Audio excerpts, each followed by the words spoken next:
Hi friends, ಎಲ್ರಿಗೂ ನಮಸ್ಕಾರ. ಜ್ಞಾನಗಂಗೋತ್ರಿ ಸಂಸ್ಥೆಗೆ ಸ್ವಾಗತ. ಈ ಸೆಷನ್ ಮಾಡ್ತಾ ಇರ್ತಕ್ಕಂಥ ಉದ್ದೇಶ ಏನು ಅಂದರೆ, ಮುಂದೆ ಬರಲಿರ್ತಕ್ಕಂಥ PSI ನೋಟಿಫಿಕೇಷನ್ 300+300 ನೋಟಿಫಿಕೇಷನ್ ಏನು ಪೆಂಡಿಂಗ್ ಇದೆ, ಸೊ ಇದಕ್ಕೆ ಸಂಬಂಧಪಟ್ಟಂತೆ ಅಭ್ಯರ್ಥಿಗಳಿಗಾಗಿ ಒಂದು ತರಬೇತಿ ಕಾರ್ಯಕ್ರಮವನ್ನು ನಾವು ಲಾಂಚ್ ಮಾಡ್ತಾ ಇದ್ದೇವೆ. ಸೊ ಇದನ್ನು ನಾವು ಸೂಪರ್ 30 ಕಾರ್ಯಕ್ರಮ ಅಂತ ಹೇಳ್ತೇವೆ.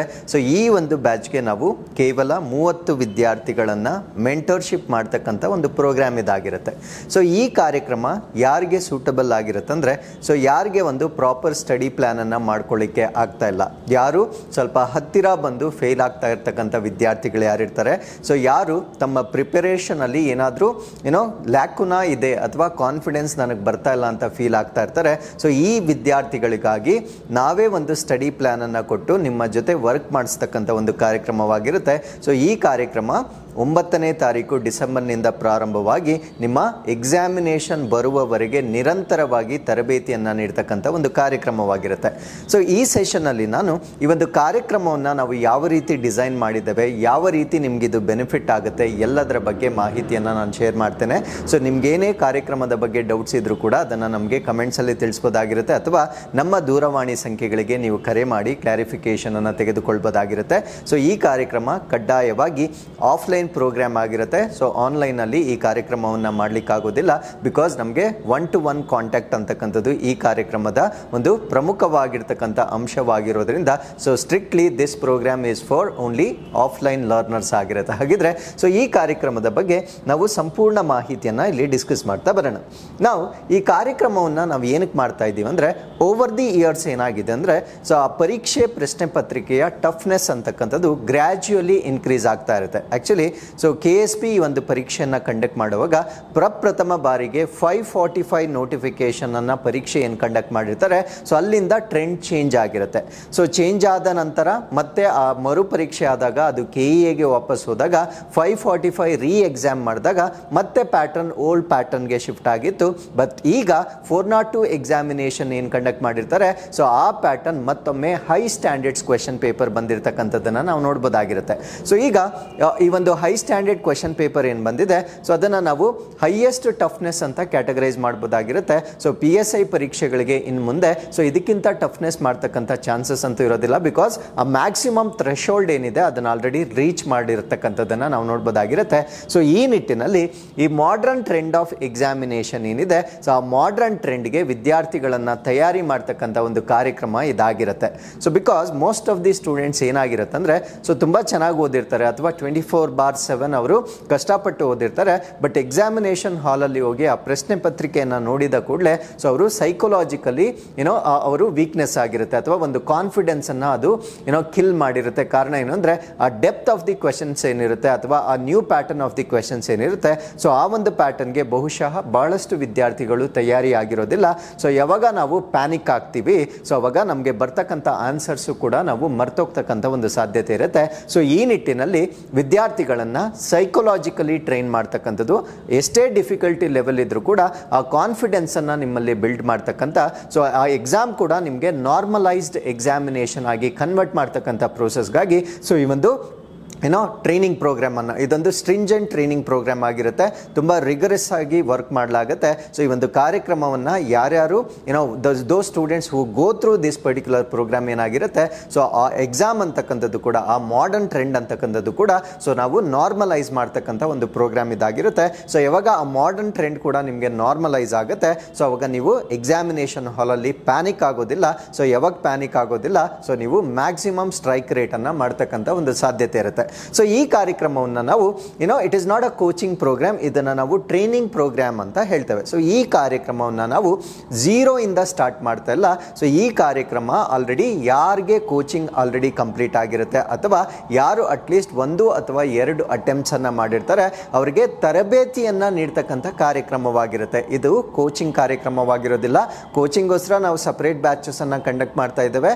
ಸೊ ಕೋಚಿಂಗ್ ಅವಶ್ಯಕತೆ ಇರ್ತಕ್ಕಂಥ ವಿದ್ಯಾರ್ಥಿಗಳು ಆ ಸಪ್ರೇಟ್ ಬ್ಯಾಚಸ್ಗೆ ಕ್ಲಾಸ್ಗೆ ಜಾಯ್ನ್ ಆಗ್ಬೋದಾಗಿರುತ್ತೆ. ಬಟ್ ಈ ಒಂದು ಸೂಪರ್ 30 ಕಾರ್ಯಕ್ರಮ ಅಂದರೆ 30 ವಿದ್ಯಾರ್ಥಿಗಳಿಗೆ ಮಾತ್ರ ನಾವು 1-to-1 ಮೆಂಟರ್ಶಿಪ್ಪನ್ನು ಏನು ಮಾಡ್ತಾ ಇದ್ದೇವೆ. ಸೊ ಅದು ಕಂಪಲ್ಸರಿ ಒಂದು ಟ್ರೈನಿಂಗ್ ಪ್ರೋಗ್ರಾಮ್ ಆಗಿರುತ್ತೆ. ಸೊ ಆಲ್ರೆಡಿ ತರಬೇತಿಯನ್ನು ಪಡೆದುಕೊಂಡಿರ್ತಕ್ಕಂಥ ವಿದ್ಯಾರ್ಥಿಗಳು ಯಾವ ರೀತಿ ಒಂದು ಪ್ಲ್ಯಾಂಡ್ ಮಾದರಿಯಲ್ಲಿ ಅವರು ತಮ್ಮ ತಯಾರಿಯನ್ನು ಮಾಡಿಕೊಳ್ಬೇಕು, ಆ ಒಂದು ತಯಾರಿಯನ್ನು ಮಾಡಿಸ್ತಕ್ಕಂಥ ಕಾರ್ಯಕ್ರಮವಾಗಿ ನಾವು ಇದನ್ನು ಸ್ಟಾರ್ಟ್ ಮಾಡ್ತಾ ಇದ್ದೇವೆ. ಸೊ ಈ ಕಾರ್ಯಕ್ರಮದಲ್ಲಿ ಮೊದಲನೇದಾಗಿ ನಾವು ಪೇಪರ್ 1 ರಿಲೇಟೆಡ್ ಯಾವ ರೀತಿ ವರ್ಕೌಟನ್ನು ಮಾಡಿಸ್ತೇವೆ. ಸೊ ಪೇಪರ್ 1 ಯಾಕೆ ನಾವು ವರ್ಕ್ ಮಾಡಬೇಕು ಸರ್, ನಾನು ಇವಾಗಲಿಂದನೇ ವರ್ಕೌಟ್ ಮಾಡಬೇಕಾ ಅಥವಾ ಎಕ್ಸಾಮಿನೇಷನ್ ಟೈಮ್ಗೆ ನಾನು ಪೇಪರ್ 1 ಕಲ್ತ್ರೆ ಸಾಕಾಗಲ್ವಾ? ಸೊ ಇದೆಲ್ಲ ಪ್ರಶ್ನೆಗಳಿರುತ್ತೆ. ಸೊ ರಿಮೆಂಬರ್ ಫ್ರೆಂಡ್ಸ್, ನೀವು ತಯಾರಿ ಮಾಡ್ತಾ ಇರ್ತಕ್ಕಂಥದ್ದು ಜಸ್ಟ್ ಪಾಸ್ ಆಗಲಿಕ್ಕೆ ಅಲ್ಲ. ಸೊ ಆ 300 ನಂಬರ್ ಏನಿದೆ ಆ ನಂಬರ್ ಒಳಗಡೆ ನಿಮ್ಮ ಹೆಸರು ಬರಬೇಕಾಗಿರುತ್ತೆ. ಸೊ ನೀವು 1 ಅಮಾಂಗ್ ದಿ ಟಾಪರ್ಸ್ ಇದ್ದರೆ ಮಾತ್ರ ಸೊ ಈ ಒಂದು ಸಾಧನೆಯನ್ನು ಮಾಡಲಿಕ್ಕೆ ಸಾಧ್ಯವಾಗುತ್ತೆ. ಸೊ ಆ ಕಾರಣದಿಂದ ನಾವು ಅಕಾಡೆಮಿಕ್ ಅಪ್ರೋಚನ್ನು ನಾವು ಬೇರೆ ಮಾಡಬೇಕಾಗಿರುತ್ತೆ. ಅಂದರೆ ನಾವು ಸ್ಕೂಲ್ ಡೇಸ್ ಮತ್ತು ಕಾಲೇಜ್ ಡೇಸ್ಗಳಲ್ಲಿ ಯಾವ ರೀತಿ ಓದಿರ್ತೇವೆ, ಸೊ ಎಕ್ಸಾಮಿನೇಷನ್ ಬಿಫೋರ್ ನಾವು ಓದ್ಕೊಂಡು ಸ್ಟಿಲ್ ಪಾಸ್ ಆಗಿರ್ತೇವೆ. ಬಟ್ ಆ ಒಂದು ಸ್ಟ್ರಾಟಜಿ ಈ ಸ್ಪರ್ಧಾತ್ಮಕ ಪರೀಕ್ಷೆಗಳಲ್ಲಿ ಅಪ್ಲೈ ಮಾಡಲಿಕ್ಕೆ ಸಾಧ್ಯವಾಗೋದಿಲ್ಲ. ಯಾಕಂದರೆ ಇದಕ್ಕೊಂದು ಡಿಸಿಪ್ಲಿನ್ಡ್ ಆ್ಯಂಡ್ ಕನ್ಸಿಸ್ಟೆಂಟ್ ತರಬೇತಿ ನಿಮಗೆ ಬೇಕಾಗಿರುತ್ತೆ. ಸೊ ಅವಾಗ ಮಾತ್ರ ಈ ಮಾಡರ್ನ್ ಟ್ರೆಂಡ್ ಆಫ್ ಎಕ್ಸಾಮಿನೇಷನ್ ಏನಿದೆ, ಆ ಟಫ್ನೆಸ್ ಲೆವೆಲ್ ಏನಿದೆ, ಸೊ ಅದನ್ನು ನೀವು ಸುಲಭವಾಗಿ ಕ್ರ್ಯಾಕ್ ಮಾಡಲಿಕ್ಕೆ ಸಾಧ್ಯವಾಗುತ್ತೆ. ಸೊ ಪೇಪರ್ 1 ಯಾಕೆ ಕ್ರೂಷಿಯಲ್ ಆಗುತ್ತೆ? So looking at the latest examination, for example ನಾನು ಟ್ರಾನ್ಸ್ಲೇಷನ್ ಅನ್ನು ತೆಗೆದುಕೊಂಡಾಗ ಸೊ ಲೆಂತ್ ಈಸ್ ಮೋರ್. ಅಂದರೆ ಮುಂಚೆ ಏನು ಪ್ಯಾಸೇಜನ್ನು ಕೊಡ್ತಾ ಇದ್ರು ಅದು ಟೆಕ್ನಿಕಲಿ ಅಂದರೆ 90 ಮಿನಿಟ್ಸ್ಗೆ ಸೊ ಎಷ್ಟು ಸಾಧ್ಯವಾಗಿರುತ್ತೆ ಅಷ್ಟನ್ನು ಕೊಡ್ತಾ ಇದ್ರು. ಬಟ್ ಇವಾಗ ಆಲ್ಮೋಸ್ಟ್ ಮೋರ್ ದೆನ್ ಡಬಲ್ ಆಗಿರುತ್ತೆ. ಅಂದರೆ ಮುಂಚೆ ಎಷ್ಟು ಡೆಪ್ತ್ ಅಥವಾ ಲೆಂತನ್ನು ಕೊಡ್ತಾ ಇದ್ರು ಸೊ ಅದಕ್ಕಿಂತ ಡಬಲ್ ಲೆಂತನ್ನು ಕೊಟ್ಟಿರ್ತಕ್ಕಂಥದ್ದನ್ನು ನಾವು ನೋಡ್ಬೋದಾಗಿರುತ್ತೆ. ಸೊ ಅಲ್ಲಿಗೆ ಕ್ವಾಂಟಿಟಿ ಕೂಡ ರೇಸ್ ಆಗಿದೆ, ಅದರ ಜೊತೆಗೆ ಟಫ್ನೆಸ್ ಅನ್ನು ಕೂಡ ರೇಸ್ ಮಾಡಿರ್ತಾರೆ. ಆ ಒಂದು ಒಕ್ಯಾಬ್ಲರಿ ಇರ್ಬೋದು ಅಥವಾ ಆ ಒಂದು ವ್ಯಾಕರಣ ಇರ್ಬೋದು, ಯಾವುದನ್ನು ಕೂಡ ನಾವು ತಪ್ಪಿಲ್ಲದಂತೆಯೇ ಸೊ ಕೊಟ್ಟಿರ್ತಕ್ಕಂಥ 90 ನಿಮಿಷಗಳಲ್ಲಿ ಬೆಸ್ಟ್ ಆನ್ಸರನ್ನು ನಾನು ಬರೀಬೇಕಾಗಿರುತ್ತೆ. ಸೊ ಈ ಬೆಸ್ಟ್ ಆನ್ಸರನ್ನು ಬರೀಲಿಕ್ಕೆ ಯಾರೂ ಕೂಡ ಓವರ್ ನೈಟ್ ಮ್ಯಾಜಿಕನ್ನು ಮಾಡಲಿಕ್ಕೆ ಸಾಧ್ಯವಾಗೋದಿಲ್ಲ.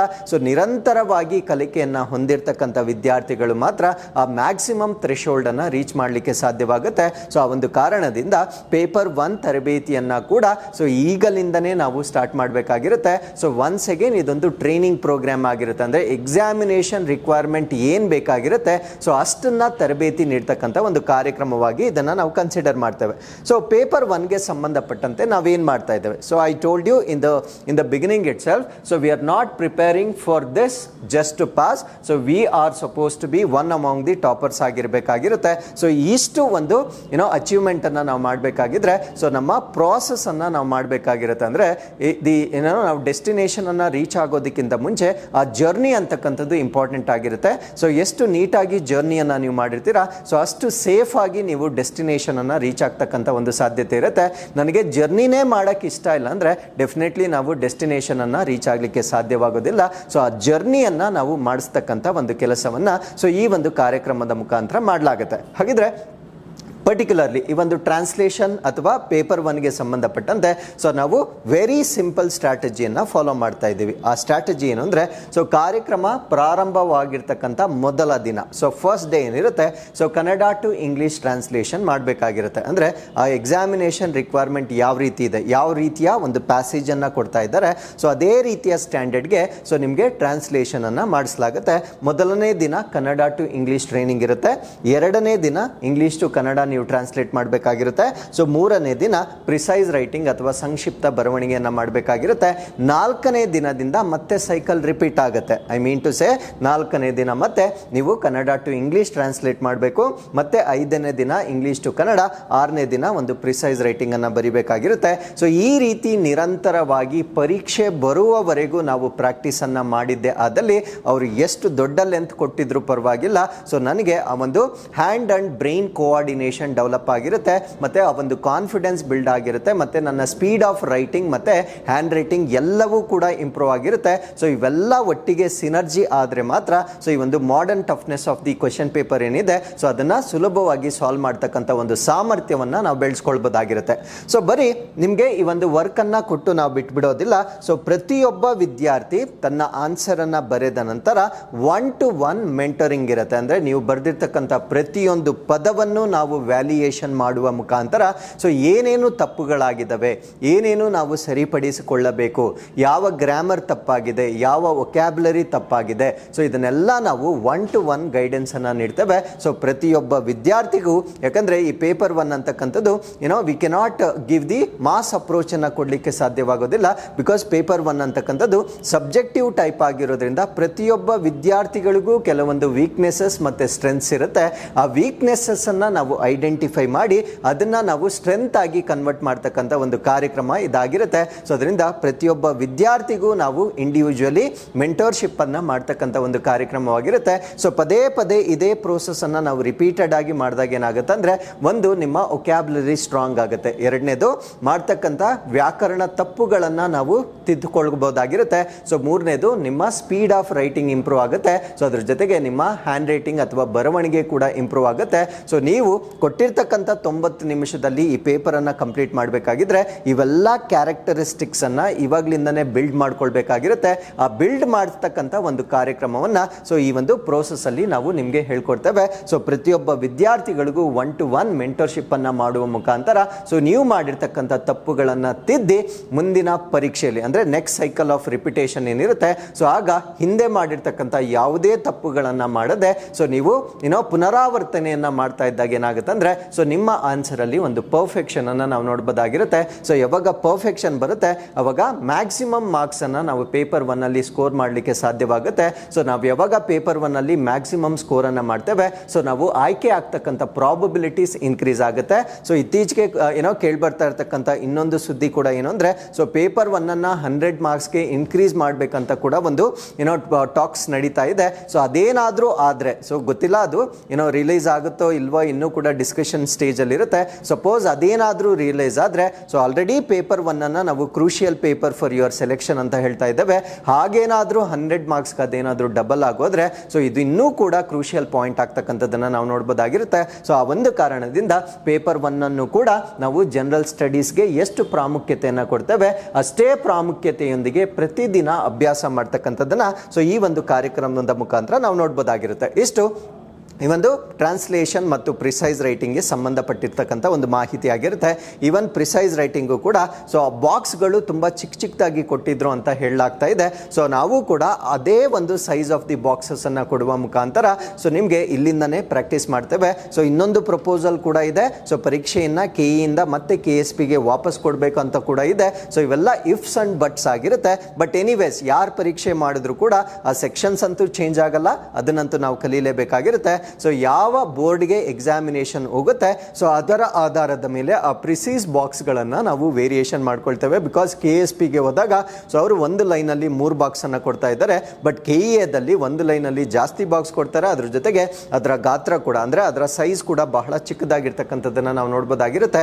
ಸೊ ಎಕ್ಸಾಮಿನೇಷನ್ ಯಾರು ಕಂಡಕ್ಟ್ ಮಾಡ್ತಾರೆ ಸೊ ಅದಕ್ಕೆ ತಕ್ಕಂತೆ ನಾವು ಈ ಒಂದು ಪ್ರಿಪರೇಷನ್ ಅನ್ನ ಮಾಡಿಫೈ ಮಾಡ್ತಕ್ಕಂಥದ್ದನ್ನ ಅಥವಾ ಕಸ್ಟಮೈಸ್ ಮಾಡ್ಕೊಳ್ಳೋದನ್ನ ನಾವು ಲೇಟರ್ ಡೇಟ್ಸ್ ಅಲ್ಲಿ ನೋಡ್ಕೊಳ್ಬೋದಾಗಿರುತ್ತೆ. ಸೊ ಇದು ಈ ಒಂದು ಪ್ರಿಸೈಸ್ ರೈಟಿಂಗ್ ಮತ್ತೆ ಟ್ರಾನ್ಸ್ಲೇಷನ್ ಸಂಬಂಧಪಟ್ಟಂತೆ ಒಂದು ತರಬೇತಿಯ ಒಂದು ಪ್ಯಾಟರ್ನ್ ಆಗಿರುತ್ತೆ. ಸೊ ಅದ್ರ ಜೊತೆಗೆ ಎಸ್ಸೆ ರೈಟಿಂಗ್ ಬಂದಾಗ ಈ ಪ್ರಬಂಧ ಬರವಣಿಗೆ ಅಂತಕ್ಕಂಥದ್ದು ಕನ್ವೆನ್ಷನಲಿ ನಾವೊಂದು ಪ್ಯಾಟರ್ನ್ ಅನ್ನ ಡೆವಲಪ್ ಮಾಡ್ಕೊಂಡ್ಬಿಟ್ಟಿದ್ದೇವೆ. ಆ ಪ್ಯಾಟರ್ನ್ ಏನು ಅಂದ್ರೆ, ಸೊ ಎವ್ರಿ ಟೈಮ್ ಎಕ್ಸಾಮಿನೇಷನ್ ಇನ್ನೇನು ಹತ್ರ ಬಂದಾಗ ವಿದ್ಯಾರ್ಥಿಗಳು ಬರ್ತಾರೆ, ಸರ್ ಯಾವ್ದು ಪ್ರಾಬಬಲ್ ಎಸ್ಸೆಸ್ ಬರ್ಬೋದು ನೀವು ಹೇಳಿ, ಸೊ ನಾನು ಅದನ್ನ ಮಾತ್ರ ಬೈ ಹಾರ್ಟ್ ಮಾಡ್ಕೊಂಡು ಹೋಗ್ತೀನಿ. ಸೊ ಆಕ್ಚುಲಿ ಎಸ್ಸೆ ರೈಟಿಂಗ್ ಅಂತಕ್ಕಂಥದ್ದು ಬೈ ಹಾರ್ಟ್ ಮಾಡಿ ಬರೀತಕ್ಕಂಥ ಒಂದು ಕಾನ್ಸೆಪ್ಟ್ ಆಗಿರೋದಿಲ್ಲ.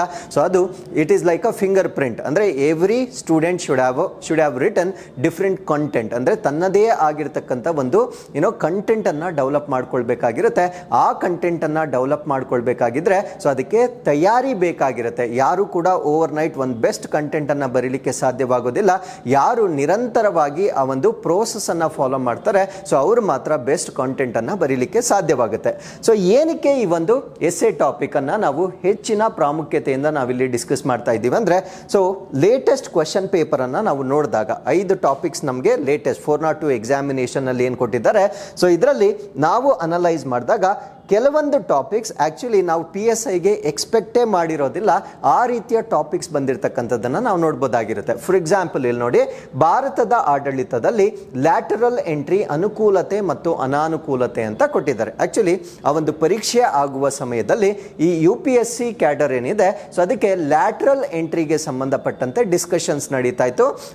ಅದಾದ್ಮೇಲೆ ಅದನ್ನ ಡಿಕ್ಲೈನ್ ಕೂಡ ಮಾಡಲಾಯಿತು. So that is a different issue. But ಅದು ಸುದ್ದಿಯಲ್ಲಿದ್ದಂತಹ ಕಾರಣದಿಂದ ಈ ಒಂದು ಲ್ಯಾಟರಲ್ ಎಂಟ್ರಿಗೆ ಸಂಬಂಧಪಟ್ಟಂತೆ ಪ್ರಶ್ನೆಯನ್ನ ಕೇಳಿದ್ದಾರೆ. ಬಟ್ ಆಕ್ಚುಲಿ ಏನಾಗುತ್ತಂದ್ರೆ PSI ಲೆವೆಲ್ ಆಫ್ ಎಕ್ಸಾಮಿನೇಷನ್ ಏನಿದೆ ಅದಕ್ಕೆ ಲ್ಯಾಟರಲ್ ಎಂಟ್ರಿ ಅಷ್ಟು ಟಫ್ ಟಾಪಿಕ್ ಅನ್ನ ಕೇಳಬಹುದು ಅಂತ ಯಾರು ಕೂಡ ಗೆಸ್ ಮಾಡೋದಿಲ್ಲ. ಬಟ್ ಅದನ್ನ ಕೇಳಿರ್ತಕ್ಕಂಥದ್ದನ್ನ ನಾವು ನೋಡಬಹುದಾಗಿರುತ್ತೆ. ಈ ರೀತಿಯ ಟೈಟಲ್ ಗಳನ್ನ ಸಾಮಾನ್ಯವಾಗಿ UPSC ಅಥವಾ KS ಮೇನ್ಸ್ ಗಳಲ್ಲಿ ಕೇಳ್ತಕ್ಕಂಥದ್ದನ್ನ ನಾವು ನೋಡಬಹುದಾಗಿರುತ್ತೆ. ಸೊ ಅಲ್ಲಿಗೆ PSI ಎಕ್ಸಾಮಿನೇಷನ್ ಅಂತಕ್ಕಂಥದ್ದು KS ಅಥವಾ UPSC ಟ್ರೆಂಡ್ ಏನಿದೆ ಅದಕ್ಕೆ ಮ್ಯಾಚ್ ಮಾಡ್ತಾ ಇರ್ತಕ್ಕಂಥದ್ದನ್ನ ನಾವಿಲ್ಲಿ ಗಮನಿಸಬಹುದಾಗಿರುತ್ತೆ. ಸೊ ಈ ರೀತಿಯ ಟಾಪಿಕ್ಸ್ ಗಳನ್ನ ನಾವು ಎಸ್ಸೆ ರೂಪದಲ್ಲಿ ಬರೀಬೇಕಾಗಿದ್ರೆ, ಸೊ ಫಸ್ಟ್ ಆಫ್ ಆಲ್ ನಮ್ಮ ಹತ್ರ ಸಾಕಷ್ಟು ಕಂಟೆಂಟ್ ಇರಬೇಕಾಗಿರುತ್ತೆ. ಕಂಟೆಂಟ್ ನ ಜೊತೆಗೆ ಅದನ್ನು ಹೇಗೆ ಡ್ರಾಫ್ಟ್ ಮಾಡಬೇಕು ಅಂತಕ್ಕಂಥ ಒಂದು ಸ್ಕಿಲ್ ಅನ್ನ ನಾವು ಕಲಿಬೇಕಾಗಿರುತ್ತೆ. ಸೊ ಈ ರೀತಿಯ ಒಂದು ಟ್ರೆಂಡಿಂಗ್ ಟಾಪಿಕ್ಸ್ ಏನಿದಾವೆ ಮತ್ತೆ PSI ಅಲ್ಲಿ ಇನ್ನು ಮುಂದೆ ಎಕ್ಸ್ಪೆಕ್ಟ್ ಮಾಡಬಹುದಾಗಿರ್ತಕ್ಕಂಥ ಈ ತರ ಟಾಪಿಕ್ಸ್ ಏನಿರ್ತವೆ, ಸೊ ಈ ರೀತಿಯ ಟಾಪಿಕ್ ಗಳನ್ನ ಪ್ರತಿ ವಾರ ಒಂದು ಟಾಪಿಕ್ ಅನ್ನ ನಾವು ಇಲ್ಲಿ ಡಿಸ್ಕಸ್ ಮಾಡಲಾಗುತ್ತೆ. ಅದರ ಜೊತೆಗೆ ಸೊ ನಿಮ್ಮಲ್ಲಿ ನಿಮ್ಮೊಂದಿಗೆ ಕೂಡ ಸೊ ಆ ಒಂದು ಎಸ್ಸೆನ ಬರಿಸಲಾಗುತ್ತೆ. ಸೊ ಆ ಬರೀತಕ್ಕಂಥ ಒಂದು ಪ್ಯಾಟರ್ನ್ ಏನಿದೆ ಆ ಒಂದು ಬರೀತಕ್ಕಂಥ ಒಂದು ಅಭ್ಯಾಸ ಏನಿದೆ ಅದನ್ನ ನಾವು ಇಲ್ಲಿಂದನೇ ಪ್ರಾಕ್ಟೀಸ್ ಮಾಡಬೇಕಾಗಿರುತ್ತೆ. ನಾನು ನೇರವಾಗಿ ಹೋಗಿ ಪರೀಕ್ಷೆಯಲ್ಲಿ ಬರೆದು ಬಿಡ್ತೀನಿ ಅಂದ್ರೆ ಸೊ ಅದನ್ನ ಬರೀಲಿಕ್ಕೆ ಖಂಡಿತವಾಗಿ ಸಾಧ್ಯವಾಗೋದಿಲ್ಲ. ಸೊ ಪೇಜ್ಗೆ ಎಷ್ಟು ಲೈನ್ ಅನ್ನ ಬರಿಬೇಕು, ಇಂಟ್ರೊಡಕ್ಷನ್ ಅಲ್ಲಿ ನಾನು ಎಷ್ಟು ಲೈನ್ ಅನ್ನ ಬರಿಬೇಕು, ಬಾಡಿಯನ್ನ ನಾನು ಹೇಗೆ ಸ್ಟಾರ್ಟ್ ಮಾಡಬೇಕು, ಆ ಕ್ರೊನಾಲಜಿ ನಾನು ಹೇಗೆ ಮೇಂಟೈನ್ ಮಾಡಬೇಕು, ಒಂದು ಪ್ಯಾರಾ ಆದ್ಮೇಲೆ ಇನ್ನೊಂದು ಪ್ಯಾರಾಗ್ರಾಫ್ಗೆ ಶಿಫ್ಟ್ ಆದಾಗ ಆ ಕನೆಕ್ಟಿವ್ ವರ್ಡ್ಸ್ ಅನ್ನ ನಾನು ಹೇಗೆ ಯೂಸ್ ಮಾಡಬೇಕು, ಎಲ್ಲಿ ಮೈಂಡ್ ಮ್ಯಾಪ್ಸ್ ಗಳನ್ನ ನಾನು ಯೂಸ್ ಮಾಡಬೇಕು, ಕನ್ಕ್ಲೂಷನ್ ಅನ್ನ ನಾನು ಹೇಗೆ ಬೆಸ್ಟ್ ಬರಿಬೇಕು, ಕೊಟೇಶನ್ಸ್ ಅನ್ನ ನಾನು ಎಲ್ಲೆಲ್ಲಿ ಯೂಸ್ ಮಾಡಬಹುದು. ಸೊ ಇವೆಲ್ಲವನ್ನ ನಿಮಗೆ ಸಂಪೂರ್ಣವಾಗಿ ನಾವು ತರಬೇತಿಯ ಮುಖಾಂತರ ಹೇಳ್ಕೊಡ್ತೇವೆ. ಸೊ ಅದರಿಂದ ನಿಮ್ಮ ಆನ್ಸರ್ ಅಂತಕ್ಕಂಥದ್ದು ಅಲ್ಟಿಮೇಟ್ಲಿ ಬೆಸ್ಟ್ ಆನ್ಸರ್ ಆಗಿರಬೇಕಾಗಿರುತ್ತೆ. ದಟ್ ಈಸ್ ಆರ್ ಆಬ್ಜೆಕ್ಟಿವ್ ಆಗಿರುತ್ತೆ. ಸೊ ಅಂಡ್ ಕನ್ವೆನ್ಷನಲ್ ಟಾಪಿಕ್ಸ್ ಜೊತೆಗೆ ಮಾಡರ್ನ್ ಟ್ರೆಂಡಿಂಗ್ ಟಾಪಿಕ್ಸ್ ಏನಿದಾವೆ ಸೊ ಅದರ ಮೇಲೆ ವರ್ಕ್ ಮಾಡಿಸ್ತಕ್ಕಂಥ ಒಂದು ಪ್ಯಾಟರ್ನ್ ಅನ್ನ ಸೊ ಈ ಒಂದು ಕಾರ್ಯಕ್ರಮದಲ್ಲಿ ನಾವು ಎಕ್ಸ್ಪೆಕ್ಟ್ ಮಾಡಬಹುದಾಗಿರುತ್ತೆ. ಅದರ ಜೊತೆಗೆ ಸೊ ಬಿಗಿನಿಂಗ್ ಅಲ್ಲಿ ನಾವು ವೀಕ್ಲಿ 1 ಟೈಟಲ್ ಅನ್ನ ನಿಮ್ ಜೊತೆ ವರ್ಕ್ ಮಾಡಿಸ್ತೇವೆ. ಸೊ ಗ್ರಾಜುಯಲಿ ಆ ಟೈಟಲ್ ಗಳ ಸಂಖ್ಯೆಯನ್ನ ನಾವು ಇನ್ಕ್ರೀಸ್ ಮಾಡ್ಕೊಳ್ತಾ ಹೋಗ್ತೇವೆ. ಸೊ ಪರೀಕ್ಷೆ ಬರುವಷ್ಟೊತ್ತಿಗೆ ನೀವು ಸಾಕಷ್ಟು ಟೈಟಲ್ ಗಳನ್ನ ತಿಳಿದುಕೊಂಡಿದ್ದರೆ ಎಕ್ಸಾಮಿನೇಷನ್ ಅಲ್ಲಿ ಅವರು ಯಾವ್ದು ಕೇಳಿದ್ರು ಕೂಡ ಬೆಸ್ಟ್ ಆನ್ಸರ್ ಬರೀತಕ್ಕಂಥ ಒಂದು ಸಾಮರ್ಥ್ಯ ನಿಮ್ಮಲ್ಲಿ ಆಲ್ರೆಡಿ ಡೆವಲಪ್ ಆಗಿರುತ್ತೆ. ಸೊ ಆ ಕಾನ್ಫಿಡೆನ್ಸ್ ಇಂದ ನಿಮ್ಗೆ ಏನಾಗುತ್ತೆ ಅಂದ್ರೆ ಸೊ ನೀವು ಬೆಸ್ಟ್ ಆನ್ಸರ್ ಅನ್ನ with in the given time ಏನಿರುತ್ತೆ ಸೊ ಅಷ್ಟರೊಳಗೆ ನೀವು ಉತ್ತಮವಾಗಿರ್ತಕ್ಕಂಥ ಒಂದು ಉತ್ತರವನ್ನ ಬರೀಲಿಕ್ಕೆ ಸಾಧ್ಯವಾಗುತ್ತೆ. ಸೊ ಇದು ಈ ಒಂದು ಎಸ್ಸೆ ರೈಟಿಂಗ್ ಗೆ ಸಂಬಂಧಪಟ್ಟಿರ್ತಕ್ಕಂಥ ಮಾಹಿತಿ ಆಗಿರುತ್ತೆ. ಸೊ ಇನ್ನೊಂದೆರಡು ಟೈಟಲ್ಸ್ ಅನ್ನ ನಾವು ಡಿಸ್ಕಸ್ ಮಾಡೋದಾದ್ರೆ ಸ್ವತಂತ್ರ ಸಂಗ್ರಾಮದಲ್ಲಿ ಸಾಹಿತ್ಯದ ಕೊಡುಗೆ. ಯೂಶುವಲಿ ಇದನ್ನು ಕೂಡ PSIಗೆ ಎಕ್ಸ್ಪೆಕ್ಟ್ ಮಾಡಿರೋದಿಲ್ಲ. ಸೊ ಈ ತರ ಟೈಟಲ್ ಅನ್ನ ಕೂಡ ಕೇಳಿರ್ತಕ್ಕಂಥದ್ದನ್ನ ನಾವು ನೋಡಬಹುದಾಗಿರುತ್ತೆ. ಸೊ ಈ ರೀತಿಯ ಆಕ್ಚುಲಿ ಸೊ ಈ ಒಂದು ಟೈಟಲ್ ಏನಿದೆ ಸೊ ಇದಕ್ಕೂ ಕರೆಂಟ್ ಅಫೇರ್ಸ್ಗೆ ಏನು ಸಂಬಂಧ ಇಲ್ಲ. ಇದೊಂದು ಪ್ಯೂರ್ಲಿ ಸಬ್ಜೆಕ್ಟಿವ್ ಕ್ವೆಶನ್ ಆಗಿರೋದ್ರಿಂದ ಈ ತರ ಟೈಟಲ್ಸ್ ಅನ್ನ ಕೂಡ ಕೇಳಬಹುದಾಗಿರ್ತಕ್ಕಂಥ ಒಂದು ಸಾಧ್ಯತೆ ಇರುತ್ತೆ. ಈ ತರ ಟೈಟಲ್ಸ್ ಬಂದ್ರೆ ನಾವು ಹೇಗೆ ಕಾಂಟೆಂಟ್ ಅನ್ನ ಬಿಲ್ಡ್ ಮಾಡಬೇಕು ಸೊ ಇದನ್ನು ಕೂಡ ಈ ಒಂದು ಪ್ರೋಗ್ರಾಮ್ ನಲ್ಲಿ ನಾವು ಕಂಪ್ಲೀಟ್ ಆಗಿ ನಿಮ್ಮನ್ನ ಟ್ರೈನ್ ಮಾಡ್ತೇವೆ. ಸೊ ಅದಾದ್ಮೇಲೆ ಅಂತಾರಾಷ್ಟ್ರೀಯ ಕ್ರೀಡಾಕೂಟದಲ್ಲಿ ಭಾರತದ ಸ್ಥಾನ ಮತ್ತು ಭವಿಷ್ಯದ ಹಾದಿ ಅಂತ ಕೇಳಿದ್ದಾರೆ. ಸೊ ಇದೊಂದು ಎಕ್ಸ್ಪೆಕ್ಟೆಡ್ ಟಾಪಿಕ್ ಆಗಿರುತ್ತೆ. ಬಿಕಾಸ್ ಆ ಟೈಮಲ್ಲಿ ಒಲಿಂಪಿಕ್ಸ್ ನಡೀತಾ ಇರತಕ್ಕಂಥ ಒಂದು ಕಾರಣದಿಂದ ಸೊ ಭಾರತ ದೇಶ ಅದರಲ್ಲಿ ಸರಿಯಾಗಿರ್ತಕ್ಕಂಥ ಒಂದು ಪರ್ಫಾರ್ಮೆನ್ಸ್ ಮಾಡದೇ ಇರುವ ಕಾರಣದಿಂದ ಸೊ ಇದು ಎಕ್ಸ್ಪೆಕ್ಟೆಡ್ ಟೈಟಲ್ ಆಗಿರುತ್ತೆ. ಸೊ ನನಗೆ ತಿಳಿದಿರೋ ಮಟ್ಟಿಗೆ ಬಹುಶಃ ಅನೇಕ ವಿದ್ಯಾರ್ಥಿಗಳು ಸೊ ಇದೇ ಒಂದು ಟೈಟಲ್ ಮೇಲೆ ಆನ್ಸರ್ ಅನ್ನ ಬರೆದಿರ್ತಕ್ಕಂಥದ್ದನ್ನ ನಾವು ನೋಡಬಹುದಾಗಿರುತ್ತೆ. ಸೊ ಈ ರೀತಿ ಕಾಮನ್ ಟೈಟಲ್ ಬಗ್ಗೆ ಆನ್ಸರ್ ಅನ್ನ ಬರೆದಾಗ ಸೊ ಅದು you will become one among others. ನಿಮ್ಮಲ್ಲಿ ಏನೋ ಸ್ಪೆಷಾಲಿಟಿ ಇರೋದಿಲ್ಲ. ಯಾರು ಅನ್ಕನ್ವೆನ್ಷನಲ್ ಟಾಪಿಕ್ಸ್ ಅನ್ನ ಬರೀತಾರೆ ಆ ಟೈಟಲ್ಲೇ ಒಂದು ಸ್ಪೆಷಾಲಿಟಿ ಇರುತ್ತೆ. ಸೊ ಯಾಕಂದ್ರೆ ವ್ಯಾಲ್ಯೂಯೇಟರ್ಗೆ ರಿಪೀಟೆಡ್ ಆನ್ಸರ್ಸ್ ನೋಡಿ ನೋಡಿ ನೋಡಿ ನೋಡಿ ಒಂದು ಮೊನಾಟನಸ್ ಆಗಿರುತ್ತೆ. ಯಾರು ಒಂದು ಹೊಸ ಟೈಟಲ್ ಅನ್ನ ಬರೆದಿರ್ತಾರೆ ಸೊ ಅವ್ರಿಗೆ ಅಲ್ಲೇ ಒಂದು ಫ್ರೆಶ್ನೆಸ್ ಫೀಲ್ ಆಗುತ್ತೆ. ಸೊ ಅವಾಗ ಹೆಚ್ಚಿನ ಮಾರ್ಕ್ಸ್ ಅನ್ನ ಸ್ಕೋರ್ ಮಾಡ್ತಕ್ಕಂಥ ಒಂದು ಸಾಧ್ಯತೆ ಇರುತ್ತೆ. ಸೊ ಆ ರೀತಿ ಅನ್ಕನ್ವೆನ್ಷನಲ್ ಟಾಪಿಕ್ಸ್ ಬಂದರೂ ಕೂಡ ಯಾವ ರೀತಿ ನಾವು ಅದನ್ನ ಬರೀಬಹುದು ಅನ್ನೋದನ್ನ ಸೊ ಈ ಒಂದು ಕಾರ್ಯಕ್ರಮದ ಮೂಲಕ ನಾವು ನಿಮ್ಗೆ ಹೇಳ್ಕೊಡ್ತೇವೆ. ಸೊ ಅದ್ರ ಜೊತೆಗೆ ವಿಜ್ಞಾನ, ಜನಸಂಖ್ಯೆ ಮತ್ತು ಅಭಿವೃದ್ಧಿ ಪ್ರಾಬಬ್ಲಿ ಇದು ಕೂಡ ಒಂದು ಎಕ್ಸ್ಪೆಕ್ಟೆಡ್ ಟಾಪಿಕ್ ಆಗಿರುತ್ತೆ. ಯೂಶುವಲಿ ಜನಸಂಖ್ಯೆಗೆ ಸಂಬಂಧಪಟ್ಟಂತೆ ಮುಂಚೆ ಕೂಡ ಕೇಳ್ತಾ ಇದ್ರು, ಡೆಮೋಗ್ರಫಿ ಅಂತ ಕೇಳಿದ್ರು. ಸೊ ಈ ಸತಿ ಜನಸಂಖ್ಯೆ ಅಂತ ಕೇಳಿದ್ದಾರೆ. ಬಟ್ ಇದನ್ನ ನೇರವಾಗಿ ಕೇಳಿಲ್ಲ, 3 ಕೀವರ್ಡ್ಸ್ ಅನ್ನ ಕೊಟ್ಟಿದ್ದಾರೆ. ವಿಜ್ಞಾನದ ಬಗ್ಗೆ ನಾವು ಡಿಸ್ಕಸ್ ಮಾಡಬೇಕು, ಅದನ್ನ ಜನಸಂಖ್ಯೆಗೆ ಕನೆಕ್ಟ್ ಮಾಡಬೇಕು. ಸೊ ಅದ್ರ ಜೊತೆಗೆ ಅಭಿವೃದ್ಧಿ ಹೇಗಾಗುತ್ತೆ, ಈ ಮೂರನ್ನ ನಾವು ಕನೆಕ್ಟ್ ಮಾಡಿ ಬರೀಬೇಕಾಗಿರುತ್ತೆ.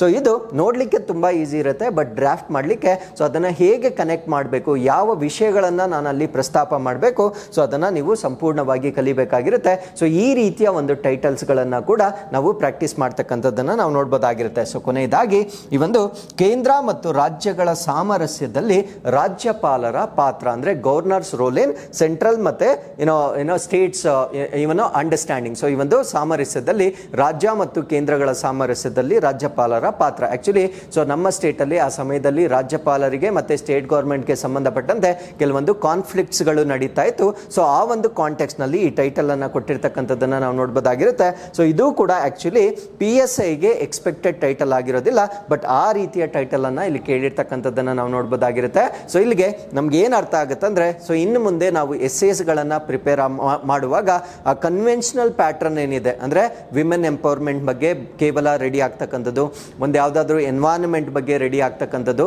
ಸೊ ಈ ರೀತಿಯಾಗಿ ಒಂದು ಕನ್ವೆನ್ಷನಲ್ ಮೈಂಡ್ ಸೆಟ್ ಇರುತ್ತೆ. ಆ ಕಂಫರ್ಟ್ ಝೋನ್ ಇಂದ ನಾವು ಆಚೆ ಬಂದು ಸ್ವಲ್ಪ ಹೊಸ ಟ್ರೆಂಡ್ ಆಫ್ ಟೈಟಲ್ಸ್ಗೆ ನಾವು ಪ್ರಿಪರೇಷನ್ ಮಾಡ್ಕೊಳ್ಬೇಕಾಗಿರುತ್ತೆ. ಸೊ ಆ ಒಂದು ಹೊಸ ಟೈಟಲ್ಸ್ ಅನ್ನ ಅಂದ್ರೆ ಏನೇನು ಕರೆಂಟ್ ಅಫೇರ್ಸ್ ಅಲ್ಲಿ ಪ್ರಚಲಿತವಾಗಿರುತ್ತೆ ಆ ಟೈಟಲ್ಸ್ ಮೇಲೆ ಯಾವ ರೀತಿ ಎಸ್ಸೆ ಟೈಟಲ್ ಬರ್ಬೋದು, ಸೊ ಅದನ್ನು ಹೇಗೆ ನಾವು ಡ್ರಾಫ್ಟ್ ಮಾಡಬೇಕು ಅನ್ನೋದನ್ನ ನಿರಂತರವಾಗಿ ನಾವು ಕಲಿತಾ ಬಂದಾಗ ಮಾತ್ರ ಏನಾಗುತ್ತೆ ಅಂದ್ರೆ, ಸೊ ಅವರು ಪರೀಕ್ಷೆಯಲ್ಲಿ ಯಾವ ಟೈಟಲ್ ಕೊಟ್ಟರು ಕೂಡ ನಮಗೆ ಬರೀತಕ್ಕಂಥ ಒಂದು ಕಾನ್ಫಿಡೆನ್ಸ್ ಬರುತ್ತೆ. ಸೊ ಈ ಒಂದು ಕಾರ್ಯಕ್ರಮದಲ್ಲಿ not just building your content, at the same time ನಿಮ್ಮ ಕಾನ್ಫಿಡೆನ್ಸ್ ಕೂಡ ಟಾಪ್ ಮೋಸ್ಟ್ ಲೆವೆಲ್ ಅಲ್ಲಿ ಇರಬೇಕಾಗಿರುತ್ತೆ. ಸೊ ಯಾವಾಗ ನಿಮ್ಮಲ್ಲಿ ಆ ಒಂದು ಕಾನ್ಫಿಡೆನ್ಸ್ ಇರುತ್ತೆ, ನಾಟ್ ಓವರ್ ಕಾನ್ಫಿಡೆನ್ಸ್, ಯಾವಾಗ ನಿಮಗೆ ಆ ಒಂದು ಕಾನ್ಫಿಡೆನ್ಸ್ ಇರುತ್ತೆ, ಸೊ ಡೆಫಿನೆಟ್ಲಿ ಅದು ನಿಮ್ಮ ಆನ್ಸರ್ಸ್ ಗಳಲ್ಲಿ ರಿಫ್ಲೆಕ್ಟ್ ಆಗುತ್ತೆ. ಸೊ ಯಾವಾಗ ನಿಮ್ಮ ಆನ್ಸರ್ಸ್ ಗಳಲ್ಲಿ ಅದು ರಿಫ್ಲೆಕ್ಟ್ ಆಗುತ್ತೆ, ಆಟೋಮ್ಯಾಟಿಕಲಿ ನೀವು ಹೆಚ್ಚಿನ ಅಂಕಗಳನ್ನ ಸ್ಕೋರ್ ಮಾಡ್ತಕ್ಕಂಥ ಒಂದು ಸಾಧ್ಯತೆ ಇರುತ್ತೆ. ಸೊ ಇಷ್ಟು ಈ ಒಂದು ಪೇಪರ್ 1ಗೆ ಸಂಬಂಧಪಟ್ಟಿರ್ತಕ್ಕಂಥ ಒಂದು ಮಾಹಿತಿ ಆಗಿರುತ್ತೆ. ಸೊ ಎಸ್ಸೆಗೆ ಬಂದಾಗ ಕಂಟೆಂಟ್ ಅನ್ನ ನಾನು ಹೇಗೆ ಬಿಲ್ಡ್ ಮಾಡಬೇಕು, ಅದರ ಪ್ರೆಸೆಂಟೇಷನ್ ಅನ್ನ ನಾನು ಹೇಗೆ ಮಾಡಬೇಕು. ಬಹಳಷ್ಟು ವಿದ್ಯಾರ್ಥಿಗಳಿಗೆ ಕಂಟೆಂಟ್ ಚೆನ್ನಾಗಿ ಗೊತ್ತಿರುತ್ತೆ, ಬಟ್ ಅದನ್ನ ನರೇಷನ್ ಮಾಡಲಿಕ್ಕೆ ಬರೋದಿಲ್ಲ. ಯಾವ ಪಾಯಿಂಟ್ ಎಲ್ಲಿ ಬರಿಬೇಕು, ಆ ಬರೀತಕ್ಕಂಥ ಲೈನ್ ಅನ್ನ ಹೇಗೆ ಬರಿಬೇಕು, ಮತ್ತೆ ಒಂದನ್ನ ಇನ್ನೊಂದಕ್ಕೆ ಹೇಗೆ ಕನೆಕ್ಟ್ ಮಾಡಬೇಕು, ಅದು ಬಹಳಷ್ಟು ವಿದ್ಯಾರ್ಥಿಗಳಿಗೆ ಗೊತ್ತಿರೋದಿಲ್ಲ. ಬಿಕಾಸ್ ನಾವು ಟೆಸ್ಟ್ ಸೀರೀಸ್ ಅಲ್ಲಿ ಬಹಳ ಪ್ರಶ್ನೆ ಪತ್ರಿಕೆಗಳು ಅಥವಾ ಉತ್ತರ ಪತ್ರಿಕೆಗಳನ್ನ ನೋಡೋದ್ರಿಂದ ಸೊ ಇದನ್ನೆಲ್ಲ ನಾವು ಕನ್ಸಿಸ್ಟೆಂಟ್ ಆಗಿ ಅಬ್ಸರ್ವ್ ಮಾಡ್ತಾ ಇರ್ತೇವೆ. ಸೊ ಅದ್ರ ಜೊತೆಗೆ ಬಹಳಷ್ಟು ವಿದ್ಯಾರ್ಥಿಗಳ ಆನ್ಸರ್ಸ್ ರಿಪಿಟೇಟಿವ್ ಇರುತ್ತೆ. ಅಂದ್ರೆ ಯಾವುದೋ ಒಂದು ಮಾಡೆಲ್ ಆನ್ಸರ್ ನೋಡ್ಕೊಂಡಿರ್ತಾರೆ, ಸೊ ಅದೇ ಲೈನ್ಸ್ ಅನ್ನ ರಿಪಿಟೇಟಿವ್ ಆಗಿ ಬರೀತಾ ಇರ್ತಾರೆ. ಸೊ ಆ ರೀತಿ ಒಂದು ಕನ್ವೆನ್ಷನಲ್ ಪ್ಯಾಟರ್ನ್ ಅನ್ನ ಯೂಸ್ ಮಾಡಿದ್ರೆ ನಿಮ್ಮ ಉತ್ತರ ಪತ್ರಿಕೆ ಏನೋ ತುಂಬುತ್ತೆ, ಬಟ್ ಪಾಸ್ ಆಗ್ತಕ್ಕಂಥ ಚಾನ್ಸಸ್ಗಳು ಬಹಳ ಕಡಿಮೆ ಇರುತ್ತೆ. ಬಿಕಾಸ್ ಯಾವುದೇ ವ್ಯಾಲ್ಯೂಯೇಟರ್ ಇರ್ಬೋದು, 2 ರಿಂದ 3 ಲೈನ್ ಅನ್ನ ಓದೋಷ್ಟೊತ್ತಿಗೆ ಇದು ನಿಮ್ಮ ಒರಿಜಿನಲ್ ಆನ್ಸರ್ ಅಥವಾ ಕಾಪಿ ಆಫ್ ಸಮಥಿಂಗ್ ಅನ್ನೋದನ್ನ ಯಾರು ಬೇಕಾದ್ರೂ ಜಡ್ಜ್ ಮಾಡಬಹುದಾಗಿರುತ್ತೆ. ಸೊ ಒಂದ್ಸತಿ ಇದು ಕಾಪಿ ಅಂತ ಜಡ್ಜ್ಮೆಂಟ್ ಆದರೆ ಸೊ ಅವರು ಏನೋ ಒಂದು ಆವರೇಜ್ ಮಾರ್ಕ್ಸ್ ಅನ್ನ ಕೊಟ್ಬಿಟ್ಟು ಬಿಟ್ಬಿಡ್ತಾರೆ. ಸೊ ಬೆಸ್ಟ್ ಮಾರ್ಕ್ಸ್ ಅಂತೂ ಕೊಡ್ಲಿಕ್ಕೆ ಸಾಧ್ಯವಾಗೋದಿಲ್ಲ. ಸೊ ಅದರಿಂದ ನಿಮ್ಮ ಪ್ರಬಂಧದ ನಿಮ್ಮ ಕಂಟೆಂಟ್ ನಿಮ್ಮದೇ ಆಗಿರಬೇಕು. ಸೊ ಅದು ಎಲ್ಲಿಂದ ಕೂಡ ಕಾಪಿ ಆಗಿರಬಾರ್ದು. ಆ ನರೇಷನ್ ನಿಮ್ಮ ಸ್ವಂತವಾಗಿ ಮಾಡಬೇಕಾಗಿರುತ್ತೆ. ಸೊ ಆ ಪ್ರೆಸೆಂಟೇಷನ್ ಹೇಗೆ ಮಾಡಬೇಕು ಅನ್ನೋದನ್ನ ನಾವು ನಿರಂತರವಾಗಿ ತಯಾರಿಯನ್ನ ಮಾಡಬೇಕಾಗಿರುತ್ತೆ. ಅದ್ರ ಜೊತೆಗೆ ಏನನ್ನ ಮಾಡಿದ್ರೆ ಕರೆಕ್ಟ್, ಏನನ್ನ ಮಾಡದಿದ್ರೆ ಸರಿ, ಅಂದರೆ ಡೂಸ್ ಅಂಡ್ ಡೋಂಟ್ಸ್ ಅಂತ ನಾವು ಹೇಳ್ತೇವೆ. ಆ ಡೂಸ್ ಮತ್ತೆ ಡೋಂಟ್ಸ್ ಏನಿರುತ್ತೆ ಅದು ಎಕ್ಸಾಕ್ಟ್ಲಿ ನಾವು ಎಸ್ಸೆಯಲ್ಲಿ ಫಾಲೋ ಮಾಡಬೇಕಾಗಿರುತ್ತೆ. ಆ ಡೂಸ್ ಮತ್ತೆ ಡೋಂಟ್ಸ್ ಏನಿರುತ್ತೆ ಅದನ್ನು ಕೂಡ ನಿಮಗೆ ಕೇರ್ಫುಲ್ ಆಗಿ ನಿಮಗೆ ಹೇಳ್ಕೊಡ್ಲಾಗುತ್ತೆ. ಅದ್ರ ಜೊತೆಗೆ ನೀವು ಬರೀತಕ್ಕಂಥ ಎಸ್ಸೆಗಳೇನಿರುತ್ತೆ ಅಂದರೆ ನಾವು ಪ್ರೆಸೆಂಟೇಷನ್ ಮಾಡಿದ ನಂತರ ಸೊ ನೀವು ಕೂಡ ಆ ಎಸ್ಸೆನ ಕಂಪಲ್ಸರಿ ಬರೀಬೇಕಾಗಿರುತ್ತೆ. ಸೊ ನೀವು ಬರೆದಾಗ ನಿಮಗೆ ಗೊತ್ತಾಗುತ್ತೆ ಅದರ ರಿಯಾಲಿಟಿ ಏನು, ಅದರ ಕಷ್ಟ ಏನು ಅನ್ನೋದನ್ನ ನೀವು ಒಂದ್ಸತಿ ಬರೀಲಿಕ್ಕೆ ಸ್ಟಾರ್ಟ್ ಮಾಡಿದಾಗ ನಿಮ್ಗೆ ಗೊತ್ತಾಗುತ್ತೆ. ಸೊ ಮೊದಲನೇ ಎಸ್ಸೆ ಬಂದಾಗ ತುಂಬಾ ರಿಲಕ್ಟೆಂಟ್ ಇರ್ತಾರೆ ವಿದ್ಯಾರ್ಥಿಗಳು, ಸ್ಟಾರ್ಟೇ ಮಾಡೋದಿಲ್ಲ. ಬಟ್ ಒಂದ್ಸತಿ ನೀವು ಬರೀಲಿಕ್ಕೆ ಪ್ರಾರಂಭ ಆದ ನಂತರ ಅದೊಂಥರ ಚೈನ್ ರಿಯಾಕ್ಷನ್ ತರ ಇರುತ್ತೆ. So one leads to another ಅಂತ ಹೇಳೋ ಹಾಗೆ, ಸೊ ಒಂದ್ ಎಸ್ಸೆಗೆ ನೀವು ಸ್ವಲ್ಪ ಕಷ್ಟಪಡ್ತೀರಾ, ಸೆಕೆಂಡ್ ಎಸ್ಸೆಗೆ ಸ್ವಲ್ಪ ನಿಮಗೆ ಓಕೆ ಅನ್ಸುತ್ತೆ. So third, fourth, fifth essay ಬರೀಲಿಕ್ಕೆ ಪ್ರಾರಂಭ ಮಾಡಿದಾಗ ನಿಮಗೆ ಅದ್ರ ಬಗ್ಗೆ ಇಂಟ್ರೆಸ್ಟ್ ಅಥವಾ ಆಸಕ್ತಿ ಬರುತ್ತೆ. ನಿಮಗೆ ಆ ಒಂದು ಅಡಿಕ್ಷನ್ ಬರಬೇಕು, ಅಂದ್ರೆ ಆ ಒಂದು ತಯಾರಿ ಅಂತಕ್ಕಂಥದ್ದು ನಿಮ್ಗೊಂದು ಅಡಿಕ್ಷನ್ ಆಗಬೇಕು. ಆ ಅಡಿಕ್ಷನ್ ಆದಾಗ ಮಾತ್ರ ಏನಾಗುತ್ತೆ ಅಂದ್ರೆ ಸೊ ಆ ಪ್ರೋಸೆಸ್ ಅನ್ನ ನೀವು ಇಷ್ಟಪಟ್ಟು ಇಷ್ಟಪಡ್ತೀರಾ, ಆ ಪ್ರೋಸೆಸನ್ನು ನೀವು ಇಷ್ಟಪಟ್ಟಾಗ ಸೊ ಡೆಫಿನೆಟ್ಲಿ ನೀವು ವರ್ಕ್ ಅಂದರೆ ತುಂಬ ಸಿನ್ಸಿಯರ್ ಆಗಿ ಅಥವಾ ಡಿಸಿಪ್ಲಿನ್ಡ್ ಆಗಿ ವರ್ಕ್ ಮಾಡ್ತೀರಾ. ಸೊ ಅವಾಗ ಮಾತ್ರ ನಾವೊಂದು ರಿಸಲ್ಟನ್ನು ಎಕ್ಸ್ಪೆಕ್ಟ್ ಮಾಡ್ಬೋದಾಗಿರುತ್ತೆ. ಆ ಕಲ್ಚರನ್ನು ನಿಮ್ಮಲ್ಲಿ ಎನ್ಕಲ್ಕೇಟ್ ಮಾಡ್ತಕ್ಕಂಥ ಒಂದು ಕಾರ್ಯಕ್ರಮವಾಗಿ ಸೊ ಈ ಒಂದು ಸೂಪರ್ 30 ಕಾರ್ಯಕ್ರಮವನ್ನು ನಾವಿಲ್ಲಿ ಲಾಂಚ್ ಮಾಡ್ತಾ ಇದ್ದೇವೆ. ಸೊ ಇಷ್ಟು ಪೇಪರ್ 1ಗೆ ಸಂಬಂಧಪಟ್ಟಿರ್ತಕ್ಕಂಥ ಒಂದು ಮಾಹಿತಿ ಆಗಿರುತ್ತೆ. ಸೊ ನಾವು ಡೇ ಟು ಡೇ ಪ್ರೋಗ್ರಾಮನ್ನು ನಾನು ಹೇಳಿದೆ. ಸೊ ಒಂದಿನ ಕನ್ನಡ ಟು ಇಂಗ್ಲೀಷ್, ಇನ್ನೊಂದು ದಿವಸ ಇಂಗ್ಲೀಷ್ ಟು ಕನ್ನಡ, ಇನ್ನೊಂದು ದಿವಸ precise writing, weekly 1 essay writing ಅಂತ. ಸೊ ಒಂದ್ಸತಿ ನೀವು ನಿಮ್ಮ ಎಲ್ಲ ಎರರ್ಸನ್ನು ಫಿಕ್ಸ್ ಮಾಡಿದ ನಂತರ ಫುಲ್ ಲೆಂತ್ ಪೇಪರ್ಸನ್ನು ಕೊಡಲಿಕ್ಕೆ ಸ್ಟಾರ್ಟ್ ಮಾಡ್ತೀವಿ. ಬಿಕಾಸ್ ಎಕ್ಸಾಮಿನೇಷನಲ್ಲಿ ಬೇಕಾಗಿರ್ತಕ್ಕಂಥದ್ದು ಫುಲ್ ಲೆಂತ್ ಪೇಪರನ್ನು 90 ಮಿನಿಟ್ಸಲ್ಲಿ ಸಾಲ್ವ್ ಮಾಡ್ತಕ್ಕಂಥದ್ದು. ಸೊ ಆ ಫುಲ್ ಲೆಂತ್ ಪೇಪರನ್ನು ನೀವು ಇವಾಗಲಿಂದನೇ ಪ್ರಾಕ್ಟೀಸ್ ಮಾಡಬೇಕಾಗಿರುತ್ತೆ. ಬಿಕಾಸ್ ಒಬ್ಬೊಬ್ಬರಿಗೆ ಕನ್ನಡ ಟು ಇಂಗ್ಲೀಷ್ ಜಾಸ್ತಿ ಟೈಮ್ ತಗೊಳ್ತಾರೆ, ಒಬ್ಬೊಬ್ಬರು ಇಂಗ್ಲೀಷ್ ಟು ಕನ್ನಡ ಜಾಸ್ತಿ ಟೈಮ್ ತಗೊಳ್ತಾರೆ. ಸೊ ಅದನ್ನೆಲ್ಲ ನೀವು ಇಲ್ಲೇ ಮಾನಿಟರ್ ಮಾಡ್ಕೊಳ್ಬೇಕು. ಅಂದರೆ ಯಾವ ಸೆಕ್ಷನನ್ನು ನಾನು ಎಷ್ಟು ಮಿನಿಟ್ಸಲ್ಲಿ ಮುಗಿಸ್ಬೇಕು ಅದೆಲ್ಲ ನೀವು ಪೂರ್ವ ತಯಾರಿಯಲ್ಲೇ ಮಾಡ್ಕೊಳ್ಬೇಕು.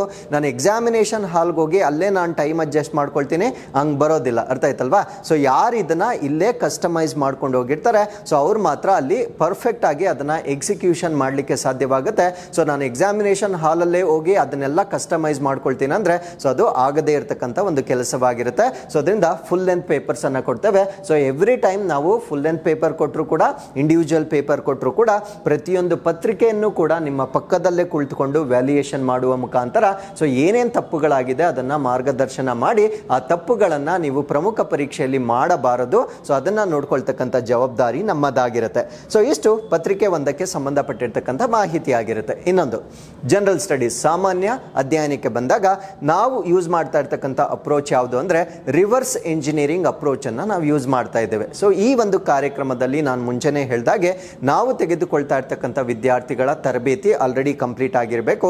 ಸೊ ಅದರಿಂದ ನಾವೇನು ಮಾಡ್ತೀವಿ ಅಂದರೆ ಸಿಂಪಲ್ ಟಾರ್ಗೆಟ್ಸನ್ನು ಕೊಡ್ತೇವೆ. ಅಂದರೆ ಈ ಜನರಲ್ ಸ್ಟಡೀಸಲ್ಲಿ ಬರ್ತಕ್ಕಂಥ ಒಂದು ಸಿಲೆಬಸ್ ಏನಿದೆ ಆ ಸಿಲೆಬಸ್ಗೆ ಸಂಬಂಧಪಟ್ಟಂತೆ ಚಿಕ್ಕ ಚಿಕ್ಕ ಟಾರ್ಗೆಟ್ಗಳನ್ನು ಕೊಡ್ತೇವೆ. ಆ ಟಾರ್ಗೆಟ್ಗಳನ್ನು ನಾವು ಸೈಂಟಿಫಿಕಲಿ ಟೈಮ್ ಫ್ರೇಮ್ ಮಾಡಿರ್ತೇವೆ. ಅಂದರೆ ತುಂಬ ಜಾಸ್ತಿ ಟೈಮ್ ಕೂಡ ಕೊಡೋದಿಲ್ಲ, ತುಂಬ ಕಡಿಮೆ ಟೈಮ್ ಕೂಡ ಕೊಡೋದಿಲ್ಲ.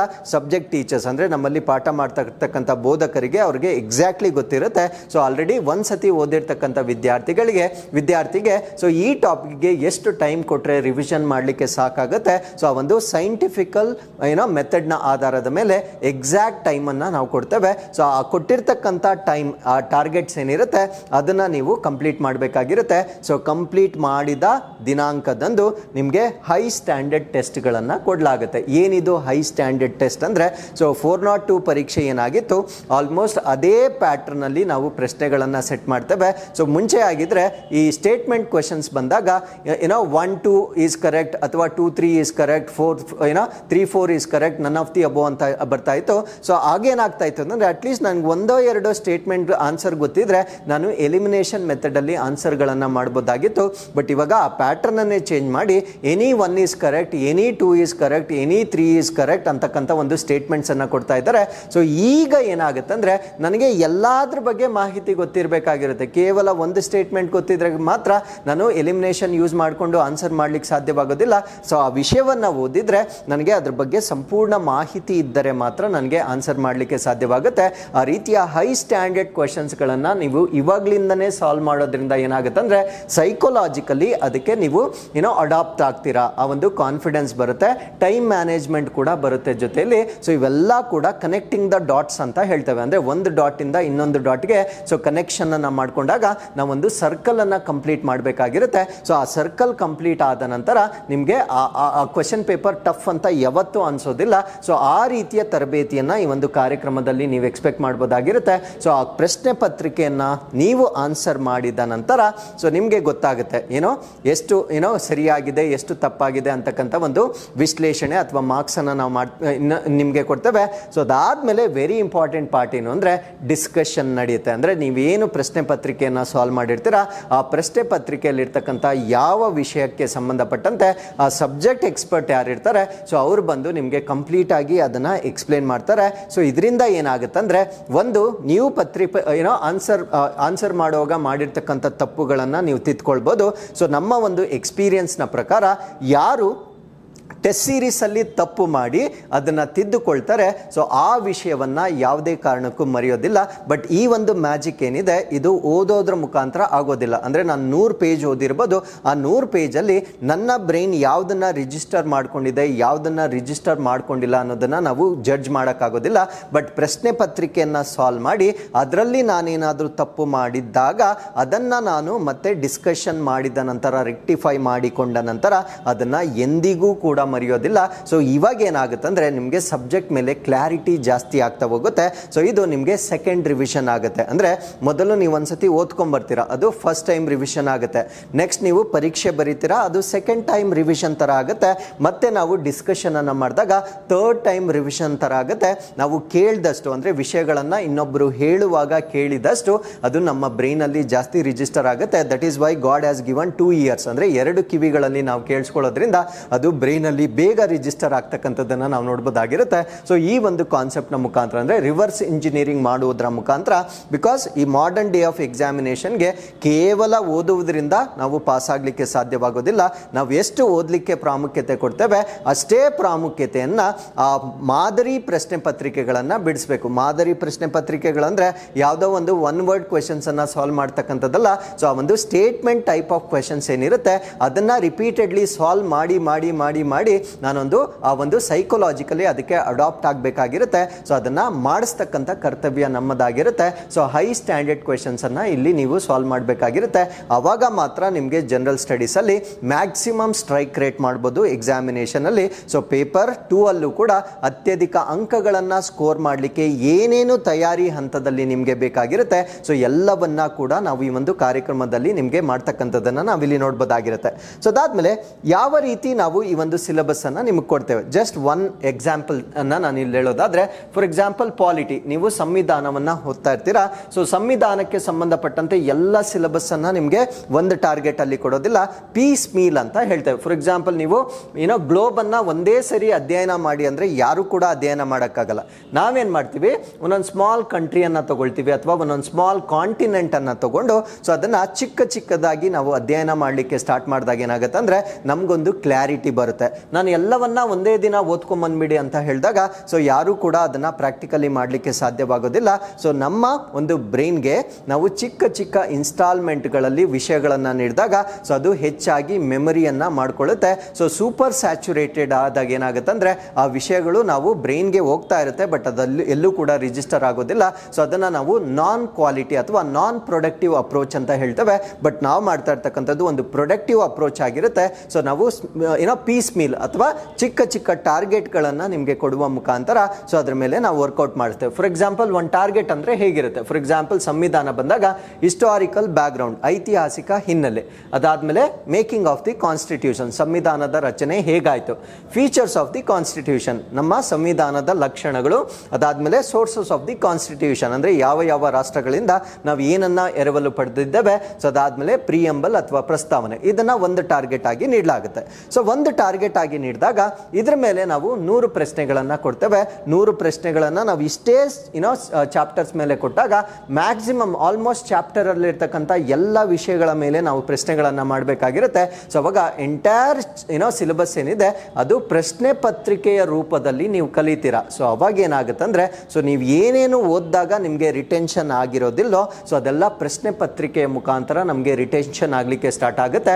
ಬಿಕಾಸ್ ಒಂದು ಪಾಲಿಟಿ ಬುಕ್ ಅಂದ್ರೆ ಸರಿಸುಮಾರು ಈ ಸೈಜ್ ಇರುತ್ತೆ. ಸೊ ಎಲ್ಲವನ್ನ ನಾನು ಓದಿರ್ತೀನಿ, ಬಟ್ ನನಗೆ ಗೊತ್ತಿರೋದಿಲ್ಲ ನನಗೆ ಯಾವ್ದು ರಿಜಿಸ್ಟರ್ ಆಗಿದೆ, ಯಾವ್ದ್ರ ಬಗ್ಗೆ ನನಗೆ ಕ್ಲಾರಿಟಿ ಇದೆ, ಸೊ ಯಾವ್ದು ನನಗೆ ಸಂಪೂರ್ಣವಾಗಿ ಅರ್ಥವಾಗಿದೆ, ಯಾವ್ದು ನನಗೆ ಅರ್ಥವಾಗಿಲ್ಲ, ಏನು ಕೂಡ ನಾವು ಜಡ್ಜ್ ಮಾಡೋಕ್ಕಾಗಲ್ಲ.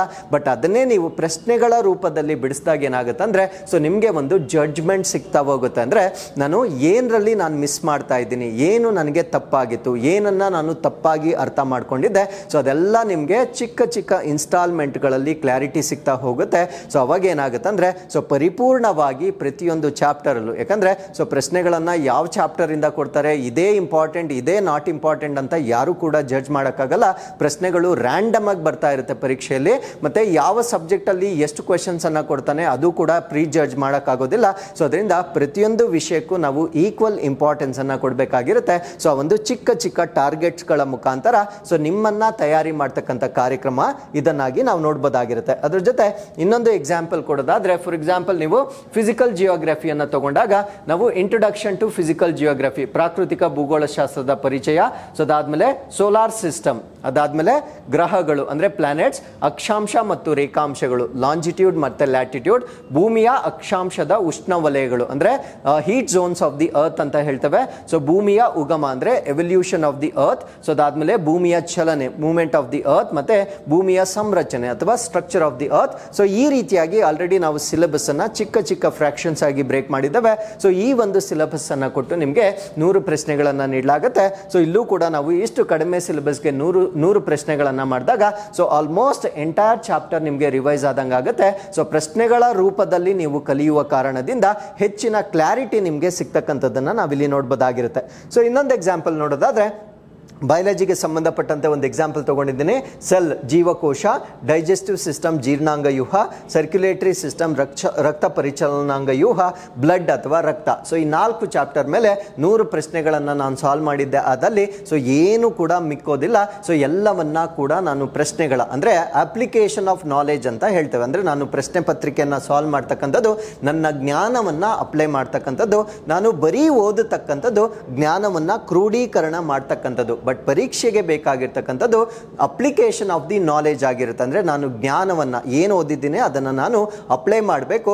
ಬಟ್ ನಾವು ಓದ್ತಕ್ಕಂಥ ಪ್ಯಾಟರ್ನ್ ಏನಿದೆ, ನಾನು ನಾಲೆಜ್ ಅನ್ನ ಅಕ್ಯುಮುಲೇಟ್ ಮಾಡ್ಕೊಂಡಿದ್ದೀನಿ, ಬಟ್ ಅದನ್ನ ನಾನು ಅಪ್ಲೈ ಮಾಡಲಿಕ್ಕೆ ಪ್ರಯತ್ನ ಪಟ್ಟಿಲ್ಲ. ಬಟ್ ಪ್ರಶ್ನೆ ಪತ್ರಿಕೆಗಳ ಮುಖಾಂತರ ನಾವು ಕಲಿಯೋದ್ರಿಂದ ಎಕ್ಸಾಮಿನೇಷನ್ ಏನ್ ರಿಕ್ವೈರ್ಮೆಂಟ್ ಇದೆ, ಅಪ್ಲಿಕೇಶನ್ ಆಫ್ ನಾಲೆಜ್ ಏನಿದೆ, ಸೊ ಅದನ್ನ ನೀವು ಬ್ರೈನ್ ಟ್ರೈನ್ ಮಾಡ್ತಾ ಹೋಗ್ತೀರಾ. ಸೊ ಯಾವಾಗ ನಿಮ್ಮ ಬ್ರೈನ್ ಟ್ರೈನ್ ಆಗಿರುತ್ತೆ, ಸೊ ಆಟೋಮ್ಯಾಟಿಕಲಿ ಯಾವುದನ್ನ ಕೂಡ ನೀವು ಮರೆಯೋದಿಲ್ಲ. ಸೊ ಇದು ಈ ಒಂದು ಪ್ರೋಗ್ರಾಮ್ನ ಒಂದು ಮ್ಯಾಜಿಕ್ ಆಗಿರುತ್ತೆ. Definitely it is going to help you positively in your preparation ಆಗಿರುತ್ತೆ. ಸೊ ಇದು ನಮ್ಮ ಅಪ್ರೋಚ್ ಆಗಿರೋದನ್ನ ನಾವಿಲ್ಲಿ ನೋಡ್ಬೋದಾಗಿರುತ್ತೆ. ಅದ್ರ ಜೊತೆಗೆ ಕರೆಂಟ್ ಅಫೇರ್ಸ್ ಮತ್ತೆ ಸ್ಟ್ಯಾಟಿಕ್ GK ಬಂದಾಗ ನಾವೇನ್ ಮಾಡಬೇಕು, ಡೆಫಿನೆಟ್ಲಿ ಕರೆಂಟ್ ಅಫೇರ್ಸ್ ಅನ್ನ ಜ್ಞಾನಗಂಗೋತ್ರಿ ಸಂಸ್ಥೆ ವತಿಯಿಂದ ಪ್ರತಿದಿನ ಮಾಡ್ತಾ ಇರುವ ಕಾರಣದಿಂದ ಅಂಡ್ ಇತ್ತೀಚೆಗೆ ಬಂದಿರತಕ್ಕಂಥ ಎಲ್ಲ ಪರೀಕ್ಷೆಗಳಲ್ಲೂ ನಾವು ಮ್ಯಾಕ್ಸಿಮಮ್ ಸ್ಟ್ರೈಕ್ ರೇಟ್ ಅಂದ್ರೆ ನಾವು ಡಿಸ್ಕಸ್ ಮಾಡಿರ್ತಕ್ಕಂಥ ಕರೆಂಟ್ ಅಫೇರ್ಸ್ಗಳಲ್ಲಿ ಬಹುತೇಕ ಪ್ರಶ್ನೆಗಳು ಬಂದಿರುವ ಕಾರಣದಿಂದ so we can confidently say that so we R on with the trend ಏನಿದೆ ಅದನ್ನ ನಾವು ಫಾಲೋ ಡೆಫಿನೆಟ್ಲಿ ಮಾಡ್ತಾ ಇದ್ದೇವೆ. ಸೊ ಆ ಒಂದು ಕಂಟೆಂಟ್ ಅನ್ನ ನಿಮಗೆ ಎವ್ರಿ ಡೇ ಅಪ್ಡೇಟ್ ಮಾಡಿಸ್ತೇವೆ. ಸೊ ಅದ್ರ ಜೊತೆಗೆ ಇಲ್ಲೂ ಕೂಡ ನಾವು ಟಾರ್ಗೆಟ್ಸ್ ಅನ್ನ ನೀಡ್ತೇವೆ. ಅಂದ್ರೆ ಸ್ಟ್ಯಾಟಿಕ್ GKಗೆ ಬಂದಾಗೆ ಸೊ ನಾವು ಟಾರ್ಗೆಟ್ಸ್ ಅನ್ನ ನೀಡ್ತೇವೆ. ಸ್ಟ್ಯಾಟಿಕ್ GK ಬಂದಾಗ ಫಾರ್ ಎಕ್ಸಾಂಪಲ್ ಇಂಟರ್ನ್ಯಾಷನಲ್ ಆರ್ಗನೈಸೇಷನ್, ಅಂತಾರಾಷ್ಟ್ರೀಯ ಸಂಸ್ಥೆಗಳು, ಅದ್ರ ಬಗ್ಗೆ ನೀವು ಓದಬೇಕು. WHO ಆಗಿರ್ಬೋದು, ಯುನೈಟೆಡ್ ನೇಷನ್ಸ್ ಆಗಿರ್ಬೋದು, ಬ್ರಿಕ್ಸ್ ಆಗಿರ್ಬೋದು, ಸಾರ್ಕ್ ಆಗಿರ್ಬೋದು. ಸೊ ಇವೆಲ್ಲ ಸದಸ್ಯ ರಾಷ್ಟ್ರಗಳೆಷ್ಟು, ಅದಾದ್ಮೇಲೆ ಕೇಂದ್ರ ಕಚೇರಿ ಎಲ್ಲಿರುತ್ತೆ, ಸೊ ಈ ರೀತಿಯ ವಿಷಯಗಳನ್ನ ನೀವು ಓದಬೇಕಾಗಿರುತ್ತೆ. ಸೊ ಈ ರೀತಿಯ ಸ್ಟ್ಯಾಟಿಕ್ GKಗೆ ಸಂಬಂಧಪಟ್ಟಂತೆ ನಿಮಗೆ ಟಾರ್ಗೆಟ್ಸ್ ಅನ್ನ ಕೂಡ ನೀಡಲಾಗುತ್ತೆ. So for example Indian classical dances, Bharat ದೇಶದ ಶಾಸ್ತ್ರೀಯ ನೃತ್ಯಗಳು ಯಾವ್ದ್ಯಾವುದು, ಸೊ ಅದರಲ್ಲಿರ್ತಕ್ಕಂಥ ವಿಶೇಷತೆಗಳೇನು ಅದನ್ನ ನೀವು ಕಲಿಬೇಕಾಗಿರುತ್ತೆ. ಸೊ ಅದಾದ್ಮೇಲೆ ಫೋಕ್ ಡ್ಯಾನ್ಸಸ್, ಜಾನಪದ ನೃತ್ಯಗಳು ಯಾವ್ದ್ಯಾವುದು, ಯಾವ ಸ್ಟೇಟ್ ನೃತ್ಯ, ಯಾವ ಸ್ಟೇಟ್ಗೆ ಯಾವ ನೃತ್ಯ ಸಂಬಂಧಪಟ್ಟಿದೆ. ಸೊ ಅದಾದ್ಮೇಲೆ ಡಿಸ್ಕವರೀಸ್ ಮತ್ತೆ ಇನ್ವೆನ್ಷನ್. ಸೊ ಈ ರೀತಿಯ ಒಂದು ಟಾರ್ಗೆಟ್ಸ್ ಗಳನ್ನ ನಿಮ್ಗೆ ಸೆಟ್ ಮಾಡಲಾಗುತ್ತೆ. ಸೊ ಯಾವಾಗ ನಿಮಗೆ ಒಂದು ಪ್ಲಾನ್ ಬರುತ್ತೆ, ಸೊ ನೀವು ಕರೆಕ್ಟ್ ಆಗಿ ಅದನ್ನ ಅಪ್ರೋಚ್ ಏನಿರುತ್ತೆ ಅದನ್ನ ನೀವು ಕರೆಕ್ಟ್ ಆಗಿ ಫಾಲೋ ಮಾಡಬೇಕಾಗಿರುತ್ತೆ. ಸೊ ಅವಾಗ ಏನಾಗುತ್ತೆ ಅಂದ್ರೆ ನೀವು ಹೋಲಿಸ್ಟಿಕಲಿ 360 ಡಿಗ್ರಿಯಲ್ಲಿ ನಿಮ್ಮ ತಯಾರಿಯನ್ನ ನಡೆಸ್ಕೊಳ್ತಾ ಇರ್ತೀರಾ. ಸೊ ಅದಾದ್ಮೇಲೆ ನಾವು ಟಾರ್ಗೆಟ್ ಅನ್ನ ಕೊಟ್ಟಾಗ ಕೇವಲ ಒಂದೊಂದು ಸಬ್ಜೆಕ್ಟೇ ಕೊಡೋದಿಲ್ಲ. So we give at least minimum ನಾವು 3 ಸೆಕ್ಷನ್ಸ್ ಅನ್ನ ಒಟ್ಟಿಗೆ ಕೊಡ್ತೇವೆ. ಕಾರಣ ಏನಂದ್ರೆ ಸೊ ನಮ್ಮ ಬ್ರೈನ್ ಯಾವಾಗೂ ಕೂಡ it ask for variety. So ಅದು ಭಿನ್ನತೆಯನ್ನ ಯಾವಾಗಲೂ ಕೂಡ ಆಶಿಸುತ್ತದೆ. ಸೊ ಯಾವಾಗ ನಮ್ಮ ಬ್ರೈನ್ ಸಮ್ ವೆರೈಟಿಯನ್ನ ಅಕ್ಸೆಪ್ಟ್ ಮಾಡುತ್ತೆ, ಸೊ ಅವಾಗ ನಾವು ಮೊನಾಟನಸ್ ಅಂತ ಹೇಳ್ತೇವೆ. ಅಂದ್ರೆ ಮಾಡಿದ ಕೆಲಸನೇ ನಾನು ರಿಪೀಟೆಡ್ ಆಗಿ ಮಾಡ್ತಾ ಇದ್ದಾಗ ಅದೊಂದು ಮೊನಾಟನಸ್ ಆಗುತ್ತೆ, ಬ್ರೈನ್ ಕೂಡ ಸ್ಯಾಚುರೇಟ್ ಆಗುತ್ತೆ. ಸೊ ಅದರಿಂದ ನಾವೇನ್ ಮಾಡ್ತಾ ಇದೀವಿ ಅಂದ್ರೆ ಸೊ ಮಿನಿಮಮ್ 3 ಟಾರ್ಗೆಟ್ಸ್ ಅನ್ನ ಒಟ್ಟಿಗೆ ಕೊಡೋದ್ರಿಂದ ಆ ಮೊನಾಟನಸ್ ಪ್ಯಾಟರ್ನ್ ಏನಿರುತ್ತೆ ಅದು ಬ್ರೇಕ್ ಆಗುತ್ತೆ. ಅಂದ್ರೆ ನಾನು ಸಬ್ಜೆಕ್ಟ್ ಇಂದ ಸಬ್ಜೆಕ್ಟ್ಗೆ ಶಿಫ್ಟ್ ಆದಾಗ ಸೊ ಅದು ಹೊಸದಾಗಿ ಅನ್ಸುತ್ತೆ ಮತ್ತೆ ನಮ್ಮ ಬ್ರೈನ್ಗೆ. ಸೊ ಅವಾಗ ಅದು ಹೆಚ್ಚಾಗಿ ರಿಜಿಸ್ಟರ್ ಆಗೋದನ್ನ ನಾವು ನೋಡಬಹುದಾಗಿರುತ್ತೆ. ಸೊ ಈ ಒಂದು ಸೈಂಟಿಫಿಕ್ ಮೆಥಡ್ ಅನ್ನ ಕೂಡ ನಾವಿಲ್ಲಿ ಬಳಕೆ ಮಾಡ್ತಾ ಇದ್ದೇವೆ. ಸೊ ಮಿನಿಮಮ್ 3 ಸಬ್ಜೆಕ್ಟ್ಸ್ ಗಳನ್ನ ನಿಮ್ಗೆ ಒಟ್ಟಿಗೆ ಓದಿಸಲಾಗುತ್ತೆ. So this is what is the approach ಆಗಿರುತ್ತೆ. ಮತ್ತೊಮ್ಮೆ ಇದಕ್ಕೆ ಸಂಬಂಧಪಟ್ಟಂತೆ ಟೆಸ್ಟ್ ಅನ್ನ ನೀಡಲಾಗುತ್ತೆ. ಸೊ ಅದಾದ್ಮೇಲೆ ಇಲ್ಲೂ ಕೂಡ ನಾವು ಡಿಸ್ಕಷನ್ಸ್ ಅನ್ನ ಮಾಡ್ತಾ ಇರ್ತೇವೆ. ಸೊ ಡಿಸ್ಕಷನ್ಸ್ ಮಾಡಿದಾಗ ನಿಮ್ಗೆ ಏನೇನು ಡೌಟ್ಸ್ ಇರುತ್ತೆ ಅದನ್ನೆಲ್ಲ ನೀವು ಕ್ಲಾರಿಫೈ ಮಾಡಿಕೊಂಡು ಪರ್ಫೆಕ್ಟ್ ಆಗ್ತಕ್ಕಂಥ ಅಂತ ಅಥವಾ ನಿಯರ್ ಪರ್ಫೆಕ್ಟ್ ಆಗ್ತಕ್ಕಂಥ ಒಂದು ಸಾಧ್ಯತೆಯನ್ನ ನಾವಿಲ್ಲಿ ನೋಡ್ಬೋದಾಗಿರುತ್ತೆ. ಸೊ ಒಂದ್ಸತಿ ಎಲ್ಲಾ ಸಿಲೆಬಸ್ ಮುಗಿದೋದ ನಂತರ ಮತ್ತೊಮ್ಮೆ ಸೈಕಲ್ ಸ್ಟಾರ್ಟ್ ಆಗುತ್ತೆ. ಸೊ ಅದ್ರ ಜೊತೆಗೆ ಮೆಂಟಲ್ ಮೆಂಟಲ್ ಅಬಿಲಿಟಿಗೆ ಸಂಬಂಧಪಟ್ಟಂತೆ ಕೂಡ ಮಾಹಿತಿಯನ್ನು ನೀಡಬೇಕಾಗಿದ್ರೆ ಸೊ ಪ್ರತಿ ವಾರ ಒಂದು ಆಪ್ಟಿಟ್ಯೂಡ್ಗೆ ಸಂಬಂಧಪಟ್ಟಂತೆ, ರೀಸನಿಂಗ್ಗೆ ಸಂಬಂಧಪಟ್ಟಂತೆ ಸೊ ಪ್ರಶ್ನೆಗಳನ್ನು ಸಾಲ್ವ್ ಮಾಡಿ ಆ ಸಬ್ಜೆಕ್ಟ್ ಎಕ್ಸ್ಪರ್ಟ್ ಯಾರಿರ್ತಾರೆ ಅದನ್ನು ಸುಲಭವಾಗಿ ಸಾಲ್ವ್ ಮಾಡ್ತಕ್ಕಂಥ ಒಂದು ಪ್ಯಾಟರ್ನ್ ಅನ್ನು ನಿಮಗೆ ಡೆಮಾನ್ಸ್ಟ್ರೇಟ್ ಮಾಡಲಾಗುತ್ತೆ.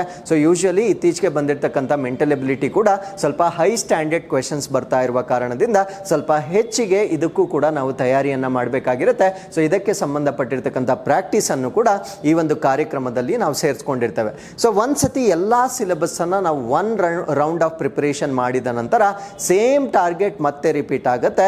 But second time target repeat ಆದಾಗ ಏನ್ ಮಾಡ್ತೀವಿ ಅಂದ್ರೆ ಪ್ರಶ್ನೆ ಪತ್ರಿಕೆಯನ್ನ ನಾವು ಬದಲಾಯಿಸ್ತೇವೆ. ಅಂದ್ರೆ ಹೊಸ ಪ್ರಶ್ನೆಗಳನ್ನ ಅಥವಾ ಫ್ರೆಶ್ ಕ್ವಶನ್ಸ್ ಅನ್ನ ನೀಡುವ ಮುಖಾಂತರ ಸೊ ಮತ್ತೊಮ್ಮೆ ನಿಮ್ಮ ಅಪ್ಲಿಕೇಶನ್ ಆಫ್ ನಾಲೆಜ್ ಅನ್ನ ಎರಡನೇ ಬಾರಿಗೆ ನೀವು ಪರೀಕ್ಷೆ ಮಾಡ್ಕೊಳ್ಬಹುದಾಗಿರುತ್ತೆ. ಸೊ ಈ ಒಂದು ಪ್ರೋಸೆಸ್ ಅನ್ನ ನಾವು ರಿಪೀಟೆಡ್ಲಿ ಮಾಡ್ತಾ ಇದ್ರೆ ಏನಾಗುತ್ತೆ ಅಂದ್ರೆ ಸೊ ನಮಗೆ ಹೋಲಿಸ್ಟಿಕಲಿ ಸಿಲೆಬಸ್ ಕೂಡ ಕಂಪ್ಲೀಟ್ ಆಗ್ತಾ ಇರುತ್ತೆ. ಅದ್ರ ಜೊತೆಗೆ ಎಕ್ಸಾಮಿನೇಷನ್ ರಿಕ್ವೈರ್ಮೆಂಟ್ ಏನಿದೆ ಅದಕ್ಕೆ ತಕ್ಕಂತೆ ನಾವು ತಯಾರಿಯನ್ನ ಮಾಡ್ತಾ ಇರ್ತೇವೆ. ಸೊ ಅವಾಗ ಏನಾಗುತ್ತೆ ಅಂದ್ರೆ ನೀವು ಮುಂದಿನ ಅಟೆಂಪ್ಟ್ ಅಲ್ಲಿ ಬಹುಶಃ ತೇರ್ಗಡೆಗೊಳ್ತಕ್ಕಂಥ ಸಾಧ್ಯತೆಗಳನ್ನ ಸೊ ಈ ಒಂದು ಕಾರ್ಯಕ್ರಮದ ಮುಖಾಂತರ ನಾವು ಎನ್ಶೋರ್ ಮಾಡಬಹುದಾಗಿರುತ್ತೆ. ಸೊ ಇಷ್ಟು ಈ ಒಂದು ಕಾರ್ಯಕ್ರಮಕ್ಕೆ ಸಂಬಂಧಪಟ್ಟಿರ್ತಕ್ಕಂಥ ಟೋಟಲ್ ಮಾಹಿತಿ ಆಗಿರುತ್ತೆ. ಅದ್ರ ಜೊತೆಗೆ so previous years question papers ಬಹಳ ಕ್ರೂಷಿಯಲ್ ಆಗಿರುತ್ತೆ.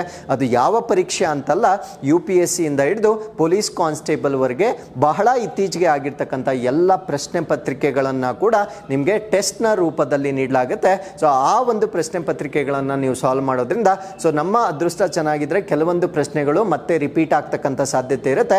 ಈವನ್ ಅದರ್ವೈಸ್ ನಾವು ಪರೀಕ್ಷೆಗೆ ಆ ಟ್ರೆಂಡ್ಗೆ ಅಡ್ಜಸ್ಟ್ ಆಗ್ತಕ್ಕಂಥದ್ದನ್ನ ಈ ಒಂದು ಪ್ರೀವಿಯಸ್ ಇಯರ್ಸ್ ಕ್ವೆಶನ್ ಪೇಪರ್ಸ್ ಗಳಿಂದ ನಾವು ಎನ್ಶೋರ್ ಮಾಡಬಹುದಾಗಿರುತ್ತೆ. So this is also one of the factors ಅಥವಾ one of the parameters included in the super 30 programme ಆಗಿರುತ್ತೆ. ಸೊ ನಮ್ಮ ಒಂದು ಯಾವುದೇ ವಿದ್ಯಾರ್ಥಿ ಪಾಸ್ ಆಗಬೇಕಾಗಿದ್ರೆ ಅದು we cannot say it is only the contribution of the institution ಅಂತ ಹೇಳಲಿಕ್ಕೆ ಬರೋದಿಲ್ಲ. ಯಾವುದೇ ಒಂದು ಇನ್ಸ್ಟಿಟ್ಯೂಷನ್ ಆಗಿರ್ಬೋದು ಅಥವಾ ಒಬ್ಬ ಮೆಂಟರ್ ಆಗಿರ್ಬೋದು ಒಂದು ಪಾತ್ ಅನ್ನ ಕೊಟ್ಟಿರ್ತಾರೆ. ಈ ರಸ್ತೆಯಲ್ಲಿ ನಡೆದ್ರೆ ನಿನಗೆ ಡೆಸ್ಟಿನೇಷನ್ ಸಿಗುತ್ತೆ ಅಂತ ನಾವು ಹೇಳ್ಕೊಡ್ಬೋದಾಗಿರುತ್ತೆ. ಬಟ್ ನಡೆಯಬೇಕಾಗಿರ್ತಕ್ಕಂಥದ್ದು ವಿದ್ಯಾರ್ಥಿ ಮಾತ್ರ, ಟೀಚರ್ ನಡಿಲಿಕ್ಕೆ ಸಾಧ್ಯವಾಗೋದಿಲ್ಲ. ಸೊ ಇತ್ತೀಚೆಗೆ ಬಂದಿರತಕ್ಕಂಥ 402 ಪರೀಕ್ಷೆಯಲ್ಲೂ ಕೂಡ ಸೊ ನಾವು ಕೂಡ ವಿದ್ಯಾರ್ಥಿಗಳಿಗೆ ಸಾಕಷ್ಟು ಗೈಡೆನ್ಸ್ ಅನ್ನ ಮಾಡಿರ್ತೇವೆ. ಸೊ ನಮ್ಮ ಒಂದು ಗೈಡೆನ್ಸ್ ನ ಮುಖಾಂತರ ಸೊ ಅತ್ಯಧಿಕ ಅಂಕಗಳನ್ನ ಸ್ಕೋರ್ ಮಾಡಿರ್ತಕ್ಕಂಥ ಸಂಜಯ್ ಅವರ ಇಂಟರ್ವ್ಯೂನ ಕೂಡ ನಾವು ಆಲ್ರೆಡಿ ಪಬ್ಲಿಷ್ ಮಾಡಿದ್ದೇವೆ. ಸೊ ಇವರು ನಮ್ಮ ಒಂದು ಮಾರ್ಗದರ್ಶನದ ಒಂದು ಸಪೋರ್ಟ್ ನ ಮುಖಾಂತರ ಸೊ ಹೆಚ್ಚಿನ ಅಂಕಗಳನ್ನ ಗಳಿಸಿರ್ತಾರೆ. ಡೆಫಿನೆಟ್ಲಿ ನಾನು ಮುಂಚೆನೆ ಹೇಳಿದಾಗೆ ಸೊ ಸಾಕಷ್ಟು ಹಾರ್ಡ್ ವರ್ಕ್ ಅನ್ನ ಡಿಸಿಪ್ಲಿನ್ಡ್ ಆಗಿ ಮತ್ತೆ ಒಂದು ಸಿಸ್ಟಮ್ಯಾಟಿಕ್ ಆಗಿ ಮಾಡಿರ್ತಕ್ಕಂಥದ್ದನ್ನ ನಾವಿಲ್ಲಿ ಗಮನಿಸಬಹುದಾಗಿರುತ್ತೆ. ಅದರ ಜೊತೆಗೆ ಆ ಒಂದು ಗ್ಯಾಪ್ ಏನಿರುತ್ತೆ, ಆ ಮಾರ್ಗದರ್ಶನದ ಒಂದು ಕುಂದುಕೊರತೆ ಏನಿರುತ್ತೆ ಸೊ ಅದನ್ನ ಮಾತ್ರ ಒಂದು ಸಂಸ್ಥೆಯ ಮುಖಾಂತರ ಅಥವಾ ಒಂದು ಮೆಂಟೋರ್ಶಿಪ್ ನ ಮುಖಾಂತರ ನಾವು ನೀಡಬಹುದಾಗಿರುತ್ತೆ. ಸೊ ಆ ಒಂದು 2 ಕ್ಲಬ್ ಆದಾಗ ಮಾತ್ರ ಸೊ ಹೈಯೆಸ್ಟ್ ಮಾರ್ಕ್ಸ್ ಅನ್ನ ನೀವು ಎಕ್ಸ್ಪೆಕ್ಟ್ ಮಾಡಬಹುದಾಗಿರುತ್ತೆ. ಸೊ ಇದೇ ಪ್ಯಾಟರ್ನ್ ಅಲ್ಲಿ ನಿಮ್ಮನ್ನೂ ಕೂಡ ತಯಾರಿ ಮಾಡಿಸ್ತಕ್ಕಂಥ ಒಂದು ಕಾರ್ಯಕ್ರಮ ಇದಾಗಿರುತ್ತೆ. ಸೊ ಈ ಕಾರ್ಯಕ್ರಮದಲ್ಲಿ ನಾವು ಮುಂಚೆನೆ ಹೇಳಿದಾಗೆ ಫಸ್ಟ್ ಕಂಡೀಷನ್ ಇಸ್ ಆಲ್ರೆಡಿ ಒಂದು ತರಬೇತಿ ಎಲ್ಲಾದ್ರೂ ಅವ್ರು ಮುಗಿಸಿರ್ಬೇಕಾಗಿರುತ್ತೆ ಅಥವಾ ಸೆಲ್ಫ್ ಸ್ಟಡಿ ಮಾಡಿದ್ರು ಕೂಡ ಪರವಾಗಿಲ್ಲ, ಅಟ್ಲೀಸ್ಟ್ ಒಂದು ಎಕ್ಸಾಮ್ ಅನ್ನ ಬರೆದಿದ್ರೆ ಸೊ ಅವ್ರಿಗೆ ಒಂದು ಎಕ್ಸಾಮ್ ಅಲ್ಲಿ ಏನಿದೆ ಅಂತಕ್ಕಂಥ ಒಂದು ಐಡಿಯಾ ಡೆಫಿನೆಟ್ಲಿ ಇದ್ದೇ ಇರುತ್ತೆ. ಸೊ ಅದಾದ್ಮೇಲೆ ಇದು ಕಡ್ಡಾಯವಾಗಿ ಆಫ್ಲೈನ್ ಕೋರ್ಸೇ ಆಗಿರುತ್ತೆ. ಸೊ ಕಡ್ಡಾಯವಾಗಿ 1-to-1 ಕನೆಕ್ಟ್ ಕಂಪಲ್ಸರಿ ಇರಬೇಕಾಗಿರುತ್ತೆ. ಆನ್ಲೈನ್ ಮುಖಾಂತರ ಕೂಡ ಮಾಡಬಹುದಾಗಿರುತ್ತೆ. ಬಟ್ ಅದು ಅಷ್ಟೊಂದು ನಮಗೆ ಸಮಾಧಾನ ಕೊಡೋದಿಲ್ಲ. ಬಿಕಾಸ್ ಪೇಪರ್ 1 ಅನ್ನ ನಾವು ಪಕ್ಕದಲ್ಲಿ ಕುಟ್ಕೊಂಡು ಹೇಳ್ಕೊಟ್ಟಾಗೆ ಅದರ ಇಂಪ್ಯಾಕ್ಟ್ ಬೇರೆ ತರ ಇರುತ್ತೆ. ಆನ್ಲೈನ್ ಮುಖಾಂತರ ಎಲ್ಲೋ ದೂರದಲ್ಲಿರ್ತಕ್ಕಂಥ ವ್ಯಕ್ತಿಗೆ ನಾವಷ್ಟು ಹೇಳ್ಕೊಡ್ಬೋದು, ಬಟ್ ಅಷ್ಟು ಸ್ಯಾಟಿಸ್ಫೈಯಿಂಗ್ ಸರ್ವಿಸ್ ಅದಾಗಿರೋದಿಲ್ಲ. ಸೊ ಅದರಿಂದ ಕಡ್ಡಾಯವಾಗಿ ಇದು ಆಫ್ಲೈನ್ ಸರ್ವಿಸೇ ಆಗಿರುತ್ತೆ. ಸೊ ಅದಾದ್ಮೇಲೆ ಈ ಒಂದು ಕಾರ್ಯಕ್ರಮದಲ್ಲಿ ಕೇವಲ 30 ವಿದ್ಯಾರ್ಥಿಗಳನ್ನ ಮಾತ್ರ ನಾವು ಎನ್ರೋಲ್ ಮಾಡ್ಕೊಳ್ತಾ ಇದ್ದೇವೆ. ಬಿಕಾಸ್ ನಮಗೂ ಕೂಡ ಪ್ರಾಕ್ಟಿಕಲಿ ಒಬ್ಬೊಬ್ಬ ವಿದ್ಯಾರ್ಥಿಗೂ ಕೊಡಬೇಕಾಗಿರ್ತಕ್ಕಂಥ ಟೈಮ್ ಏನಿರುತ್ತೆ ಅದನ್ನ ಕೊಡ್ಲಿಕ್ಕೆ ನಮಗೂ ಕೂಡ ಆ ಒಂದು ಲಿಮಿಟೇಷನ್ಸ್ ಇರುತ್ತೆ. ಆ ಒಂದು ಕಾರಣದಿಂದ ಕೇವಲ 30 ವಿದ್ಯಾರ್ಥಿಗಳನ್ನ ಮಾತ್ರ ಈ ಒಂದು ಕಾರ್ಯಕ್ರಮಕ್ಕೆ ನಾವು ಎನ್ರೋಲ್ ಮಾಡ್ಕೊಳ್ತಾ ಇದ್ದೇವೆ. ಸೊ ಈ ಕಾರ್ಯಕ್ರಮ ಡಿಸೆಂಬರ್ 9ನೇ ತಾರೀಕಿನಿಂದ ಪ್ರಾರಂಭವಾಗ್ತಾ ಇದೆ. ಸೊ ಈ ಕಾರ್ಯಕ್ರಮ ಮತ್ತೆ ಸೊ ಮಿಡ್ಲಲ್ಲಿ ನಾವು ಯಾರನ್ನ ಕೂಡ ಈ ಕಾರ್ಯಕ್ರಮಕ್ಕೆ ಸೇರಿಸ್ಕೊಳ್ಳೋಕೆ ಸಾಧ್ಯವಾಗೋದಿಲ್ಲ. ಬಿಕಾಸ್ ಮಿಡ್ಲಲ್ಲಿ ಸೇರಿಸ್ಕೊಂಡ್ರೆ ಮತ್ತೆ ಅದು ಎಟಿರೋಜಿನಸ್ ಮಿಕ್ಸ್ಚರ್ ಆಗುತ್ತೆ. ಸೊ ಒಬ್ಬೊಬ್ಬರಿಗೆ ಒಂದೊಂದು ಟಾರ್ಗೆಟ್ ಇದ್ರೆ ಅದನ್ನ ನಾವು ಸಿಂಕ್ರೋನೈಸ್ಡ್ ಆಗಿ ವರ್ಕ್ ಮಾಡಲಿಕ್ಕೆ ಕಷ್ಟವಾಗುತ್ತೆ. ಸೊ ಅದರಿಂದ ಬಿಫೋರ್ 9th ಫಸ್ಟ್ 30 ಅಡ್ಮಿಷನ್ಸ್ ಯಾರಾಗ್ತಾರೆ ಸೊ ಅವ್ರು ಮಾತ್ರ ಈ ಒಂದು ಕಾರ್ಯಕ್ರಮದಲ್ಲಿ ಮುಂದುವರಿಯಬಹುದಾಗಿರುತ್ತೆ. ಸೊ ಈ ಒಂದು ಕಾರ್ಯಕ್ರಮದ ಇನ್ನೂ ಹೆಚ್ಚಿನ ಮಾಹಿತಿಗಳು, ಫೀಸ್ ಡೀಟೇಲ್ಸ್ ಎಲ್ಲವನ್ನ ಕೂಡ ಈ ಸಂಖ್ಯೆಗಳಿಗೆ ನೀವು ಕರೆ ಮಾಡಿ ಪಡೆದುಕೊಳ್ಳಬಹುದಾಗಿರುತ್ತೆ. ಸೊ ಈ ಒಂದು ಕಾರ್ಯಕ್ರಮ ಡೆಫಿನೆಟ್ಲಿ ಎಲ್ಲರಿಗೂ ಅಥವಾ ಈ ಕಾರ್ಯಕ್ರಮದಲ್ಲಿ ಪಾರ್ಟಿಸಿಪೇಟ್ ಮಾಡ್ತಕ್ಕಂಥ ಎಲ್ಲರಿಗೂ ಎಲ್ಲರಿಗೂ ಸೊ ಒಂದು ಉತ್ತಮವಾಗಿರ್ತಕ್ಕಂಥ ತರಬೇತಿ, ಉತ್ತಮವಾಗಿರ್ತಕ್ಕಂಥ ಸೈಕಲಾಜಿಕಲ್ ಕಂಫರ್ಟ್, ಉತ್ತಮವಾಗಿರ್ತಕ್ಕಂಥ ಒಂದು ಕಾನ್ಫಿಡೆನ್ಸ್ ಎಲ್ಲವನ್ನ ನೀಡ್ತಕ್ಕಂಥ ಒಂದು ಕಾರ್ಯಕ್ರಮವಾಗಿರುತ್ತೆ. ಸೊ ಆಸಕ್ತ ಉಳ್ಳ ವಿದ್ಯಾರ್ಥಿಗಳು ಕಡ್ಡಾಯವಾಗಿ ಈ ಸಂಖ್ಯೆಗಳಿಗೆ ಕರೆ ಮಾಡಿ ಹೆಚ್ಚಿನ ಮಾಹಿತಿಯನ್ನು ಪಡೆದುಕೊಳ್ಳಬಹುದಾಗಿರುತ್ತೆ. ಸೊ ಎಲ್ಲರಿಗೂ ಒಳ್ಳೆಯದಾಗಲಿ. Thank you very much.